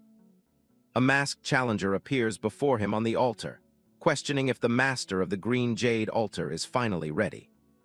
The system starts the countdown as the entire platform begins to spin. Everything blurs into a vortex of golden light. He finds himself standing on a massive floating platform high in the starry sky. This is the highest level of the illusion world, a place where he struggled before. He's already given up on this specific challenge twice in the past few months. An explosion of energy erupted as the two sections of the arena slammed together. Jiang Wang braces himself, eyes locked on the threat. They face off on the sword arena, a giant stone yin-yang symbol floating in the void. His opponent is a pale-faced man in official headwear. He mutters that since his last defeat to Jiang Wang, he has spent 6 months preparing for this rematch. Jiang Wang realized his previous victory had left a deep scar on the man's pride. The opponent bowed, announcing that he has mastered the ancient gentleman's 9 swords. The name of the technique sends a jolt through Jiang Wang. It's a legendary Confucian art. The countdown hits 1, and Jiang Wang's opponent leaps into the air. His sword also emits a purple glow, ready for the clash. Since this isn't the real world, Jiang Wang decides to gamble everything on his next move. Deciding to go all in, Jiang Wang swallows 9 spirit pills at once. He counters with his signature purple, Qi comes from the East technique. He pours every ounce of his will into the 5th form. A colossal blade begins to take shape from Jiang Wang's technique. The two blades meet with a violent clash. Shards of the spiritual swords shatter and spray across the platform. Jiang Wang's entire attack is pulverized into pink dust. As his blade pierces through, the opponent finishes Jiang Wang off with a philosophical quote about self-improvement. Jiang Wang begins to dissolve, realizing he never stood a chance. His opponent stands there in total triumph, wondering if his new technique was truly that overwhelming. The system announces the new altar master while he celebrates his victory. Back in reality, Jiang Wang snaps awake in a cold sweat. He sits up, reeling from the loss of his position at the Green Jade altar. He knew defeat was possible, but he didn't expect to be completely crushed. He needs a better foundation. He enters his Tongshan palace through deep meditation to reevaluate his path. He walks up the spiritual stairs toward the core of his cultivation. This spiritual world is where every cultivator must build their base. A small spirit creature chirps at him as he studies the formation diagrams. The Zhou Tian star formation is undeniably stronger than the standard one. While most use 81 points, the Zhou Tian map requires 365, making it exponentially harder. It would take him at least half a year just to reach the 9th rank with this method. And every rank after that would be an even slower, more grueling process. But knowing that victory won't come easy, he chooses the long road to build an ultimate foundation. Jiang Wang looks back on his journey, realizing that every step in cultivation is a grueling struggle. The scene shifts to the Sanfin Xianqiang Tower, a local tavern. Inside, the brothers raise their cups in a celebratory toast. Zhao Rucheng is footing the bill, insisting that true cultivation requires a full experience of life, including fine wine and company. He relaxes with the courtesans, wondering where their eldest brother has run off to. Jiang Wang explains that Big Brother went to pick up little Annan from school. Deciding it's time for real talk, Jiang Wang asks the ladies to leave so they can focus on their own affairs. The courtesans bow out and head for the door. Du Yehu pours another round, while their friend frets about remaining a virgin forever if he doesn't advance soon. Jiang Wang offered to use his own merits to help Zhao Rucheng buy an advancement pill, but this playboy young master didn't seem to care at all. Zhao finds the daily grind of clearing meridians exhausting enough as it is. Tiger suddenly drops a bombshell. He's leaving the academy and giving all his merits to Jiang Wang. He's joining the army to switch to military cultivation, and he's already made up his mind. He knocks back his drink with a determined look. Zhao Rucheng tells him to think carefully, reminding him how hard they worked to enter the inner academy.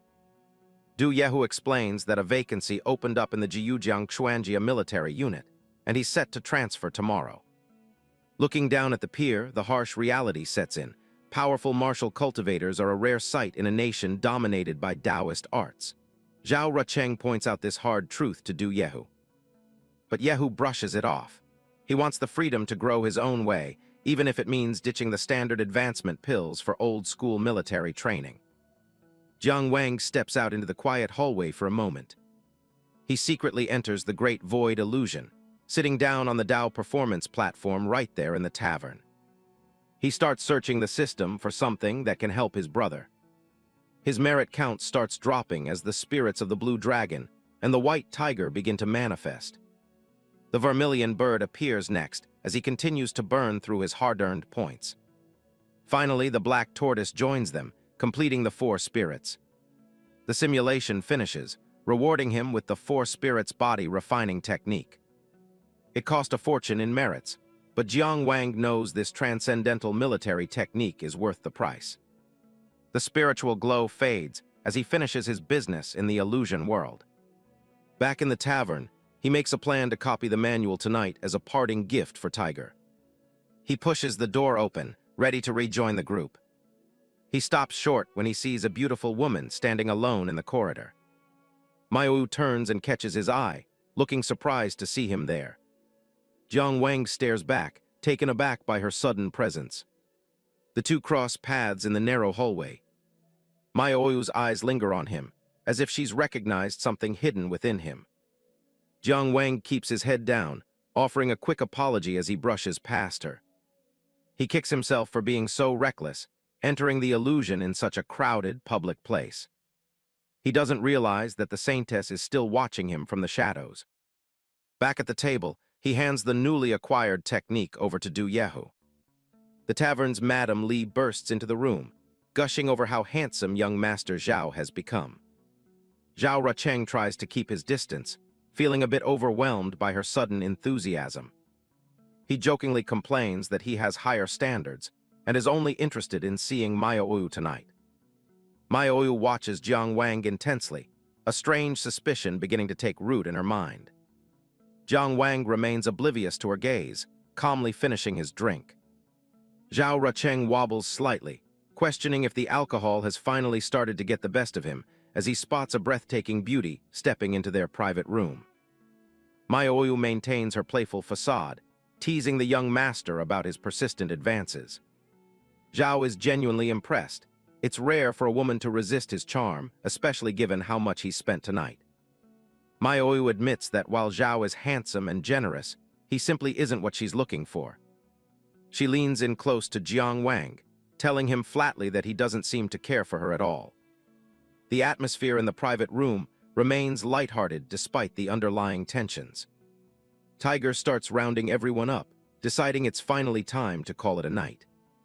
Zhao Rucheng isn't ready to give up yet, claiming he's never pursued a woman this persistently before. He lays it on thick, declaring that his love for Maioyu is like an overflowing flood. Maioyu laughs off his flowery words, mockingly praising his delicate and clear heart. But her smile quickly vanishes as she calls him out on being merely bored rather than in love. Zhao pauses, his eyes narrowing as he realizes she's seen right through his playboy act. He huffs, suddenly annoyed by how clever she is. Jiang Wang stands up to leave, mentioning he has to get home and cook for his little sister, Anan.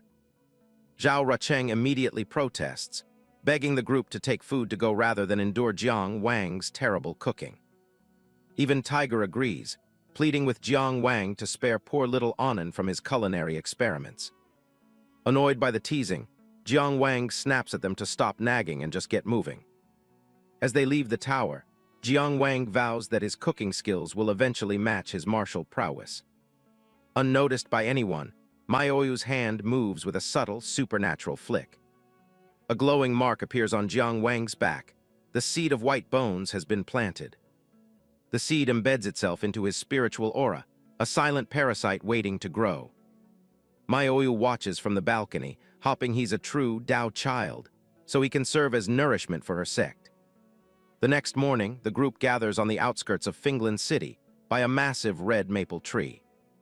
Tiger tests his strength one last time, the air crackling with the force of his pending departure. He faces his brothers, ready to carve his own path in the military world. Before they part ways, Jiang Wang pulls out the manual he prepared specifically for this moment. He hands the Four Spirits body refining technique over to his second brother. Tiger is stunned by the gift, while Zhao Rucheng leans in, eager to get a look at the technique for himself. Zhao is initially dismissive of a simple body refining technique, but the complexity of it soon changes his mind. Tiger offers to share the manual with their oldest brother, Ling He.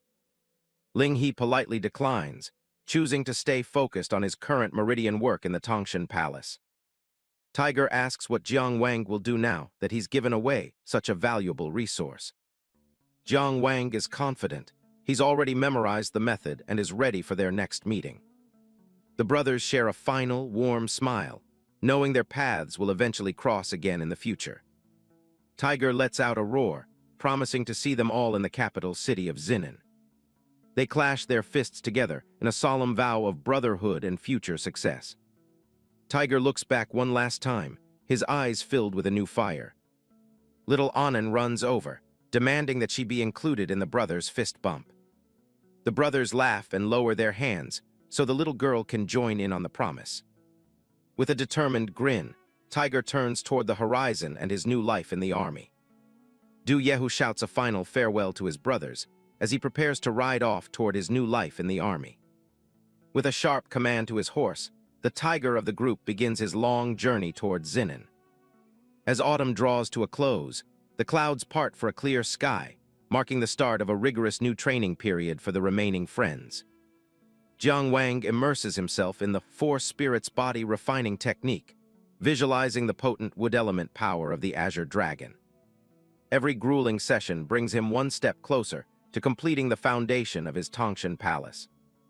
However, the intense heat generated by the technique forces him to strip down, much to Zhao Rucheng's amusement. A flustered Jiang Wang quickly gets dressed, while Zhao Rucheng teases him for his lack of modesty during training. Zhao Rucheng lounges lazily with his grapes, questioning why Jiang Wang works so hard when life is meant to be enjoyed. Despite his carefree attitude, Zhao has actually come today for something serious, a sword-fighting duel to test their progress. Jiang Wang doesn't miss a beat, telling his friend to wait until he finishes his meticulously planned daily schedule. He carefully tracks every task, knowing his brothers are also pushing themselves to their limits in their respective paths. With nearly 100 formation points already mapped, Jiang Wang remains focused on the daunting complexity of the Zhaoshan star map. The two friends shift from talk to action, their swords clashing in a blur under the golden afternoon sun. Later, while Jiang Wang and Ling He focus on their academic studies, a bored Zhao Rucheng quickly drifts off to sleep. Even late into the night, Jiang Wang continues his research by lantern light, accompanied by his little sister Anan. Time passes in a blur as the maple leaves of Finland City continue to fall, signaling the change of seasons. Zhao Rucheng excitedly waves to Ling He as the three brothers reunite at the academy for a major announcement. The students gather in the courtyard, buzzing with rumors about a sudden summons to the city lord's mansion.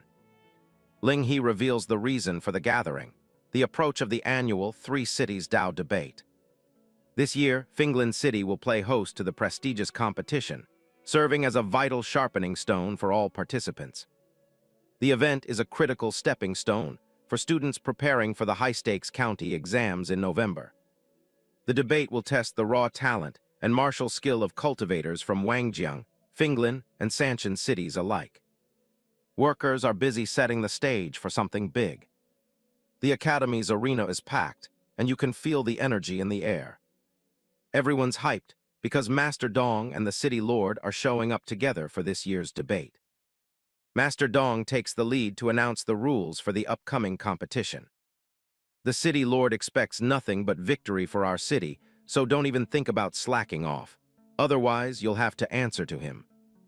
Jiang Wang listens in, hearing about the massive merit rewards for anyone who can actually pull out a victory. Jiang Wang's expectations are immediately crushed when Brother Huang tells him to forget it. In other cities, the first-year participants are the elite. They've been groomed for tournaments like this long ago. This guy starts bragging about how he used to be a fire element genius back in his prime. Jiang Wang and Zhao Rucheng just give him a look like, "Yeah, you really don't look like a genius now." Brother Huang admits he fell off because he got a bit too into the party life and women. Ha, and all this time, he was preaching about being a pure-hearted virgin. While he's mopping, someone bumps right into him from behind. It's Zhang Linchuan, a fifth-year elite, and he tells the group to keep it down. Zhang Linchuan is actually trying to hide in the back so the dean doesn't spot him and give him more work. Too bad for him. The announcement goes out that Zhang Linchuan will be leading the entire academy team. He immediately puts his head in his hands, talk about a lot of unwanted pressure. Master Dong notices his reaction and asks if he's got an issue with the academy's choice. Zhang Linchuan puts on a brave face, claiming he's confident and ready to give his all. The students are impressed, but they wonder why other top names like Zhu Weiwo aren't on the list. Jiang Wang asks why Brother Zhu isn't joining them for the competition. Zhang Linchuan explains that Zhu's busy chasing down a member of the 9 great demonic lords. Just the mention of the heart-devouring demon makes everyone go completely serious. These demonic lords are absolute nightmares, and even the weakest among them is a total powerhouse. They've ravaged whole nations and are basically the world's most feared villains. And yet here's a student like Zhu Weiwo, out there alone trying to hunt one down. Back at the ceremony, Master Dong says they've reserved one special spot for a new first-year disciple. Someone in the crowd clenches their fist, thinking this is their big break. Fang Helling is already smiling, assuming the dean is obviously talking about him. Master Dong points out into the sea of students to make his choice. He calls out the name, Jiang Wang. Fang Helling's smug face just completely shatters in an instant. The whole area goes silent as everyone processes the surprise pick. Fang Helling isn't taking it lying down. He jumps out and objects to the decision right then and there. Master Dong gives him a look that says he's about to regret speaking up. Fang Helling is terrified, but his ego won't let him back down from challenging the pick. The city lord, Wei Feng, steps in to handle things before the dean loses his cool. He decides the best way to settle it is a fight. Whoever wins the match gets the spot. Master Dong calls Jiang Wang up to the stage to face his challenger. Jiang Wang calmly steps forward and pays his respects, only to ask the two senior examiners if he is truly allowed to critically injure his opponent. Fang Helling thinks he's got this in the bag, looking down on Jiang Wang as some nobody. The rules are simple: don't kill him and don't cripple him. Fang Helling charges in immediately with his Twin Flames Blade technique.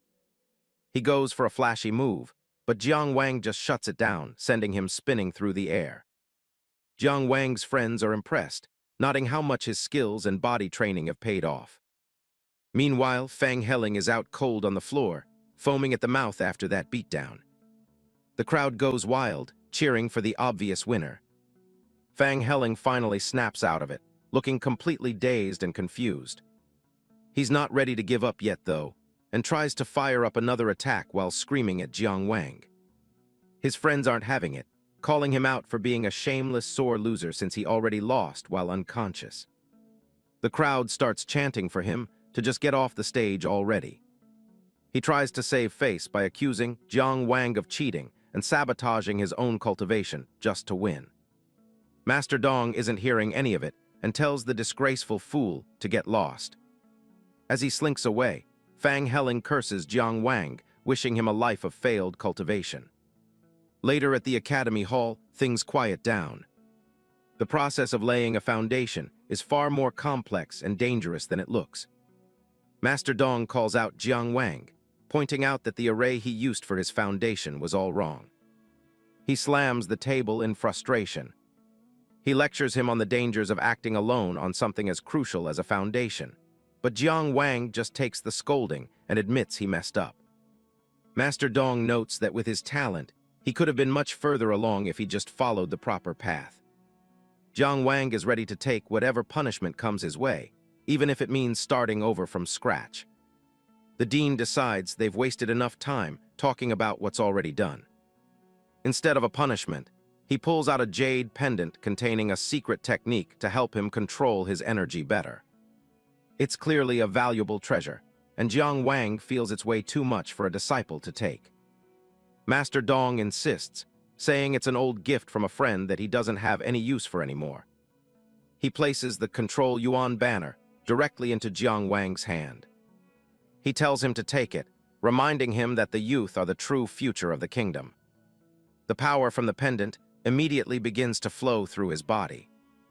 Jiang Wang feels the surge of energy, looking like a new man under the glow. He bows deeply, giving his sincere thanks to the honored master. With the lecture over, Master Dong tells him he's free to go. Later that evening, the sun begins to set over the city. An invitation arrives from the Fang family, much to Jiang Wang's surprise. It's a formal invite to Wanju Tower from the head of the family, Fang Zehu. Jiang Wang decides to turn it into a family outing and asks Anan if she's up for a big feast.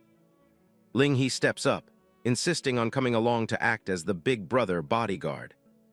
Jiang Wang tells him not to worry, since the Fangs wouldn't be dumb enough to try anything at a public banquet.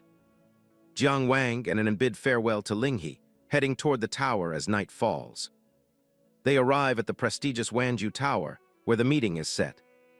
The staff is already waiting for them, ready to lead the honored guest to the private room. But as soon as he steps inside, Jiang Wang spots someone who makes him pause. Sitting with Fang Zehu is a massive, scarred man who looks like he's seen 100 battlefields. The head of the family, Fang Zehu, greets him with a fake smile, calling him an honorable nephew. He starts by complimenting Anan, trying to act like a friendly host. Jiang Wang wants to get straight to business, but Fang Zehu insists they eat their fill first.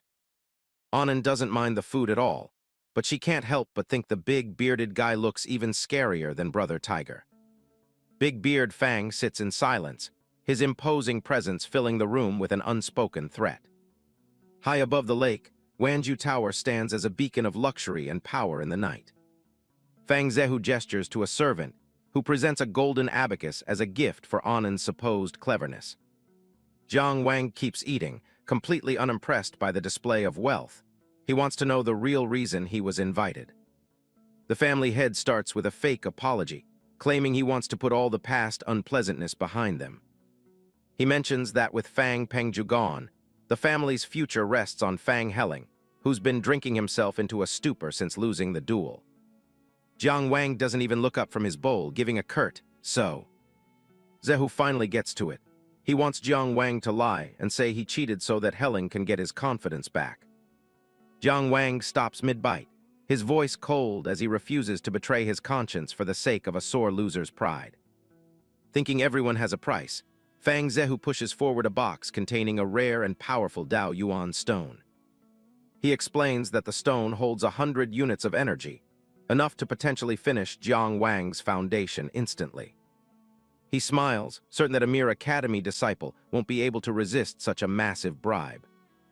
But Jiang Wang just pushes the bribe right back, telling him point-blank that Fang Helling isn't worth it.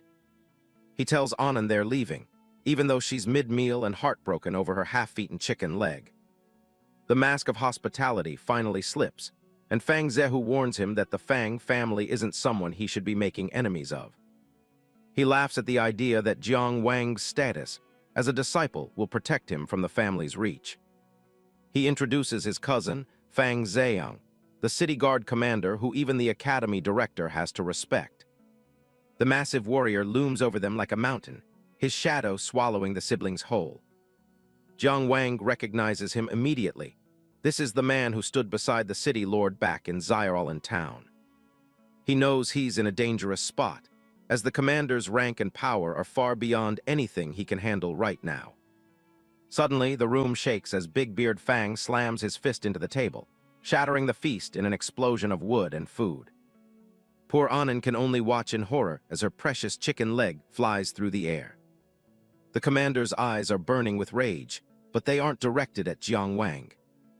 Fang Zehu watches with a smirk, thinking his cousin is about to crush the arrogant young disciple for him. Instead, Big Beard Fang turns his fury on Zehu, calling him a pathetic coward for what he just tried to do. He's disgusted that his family name was used to try and bully a talented young man into lying. He makes it clear that while they share a name, he's never taken a single dime from the main Fang family.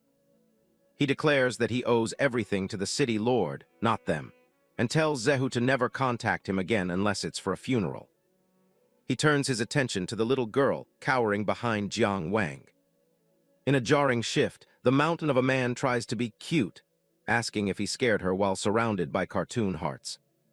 Annan is absolutely traumatized by the sight, while Big Beard Fang just stands there, completely oblivious to how terrifying he still is.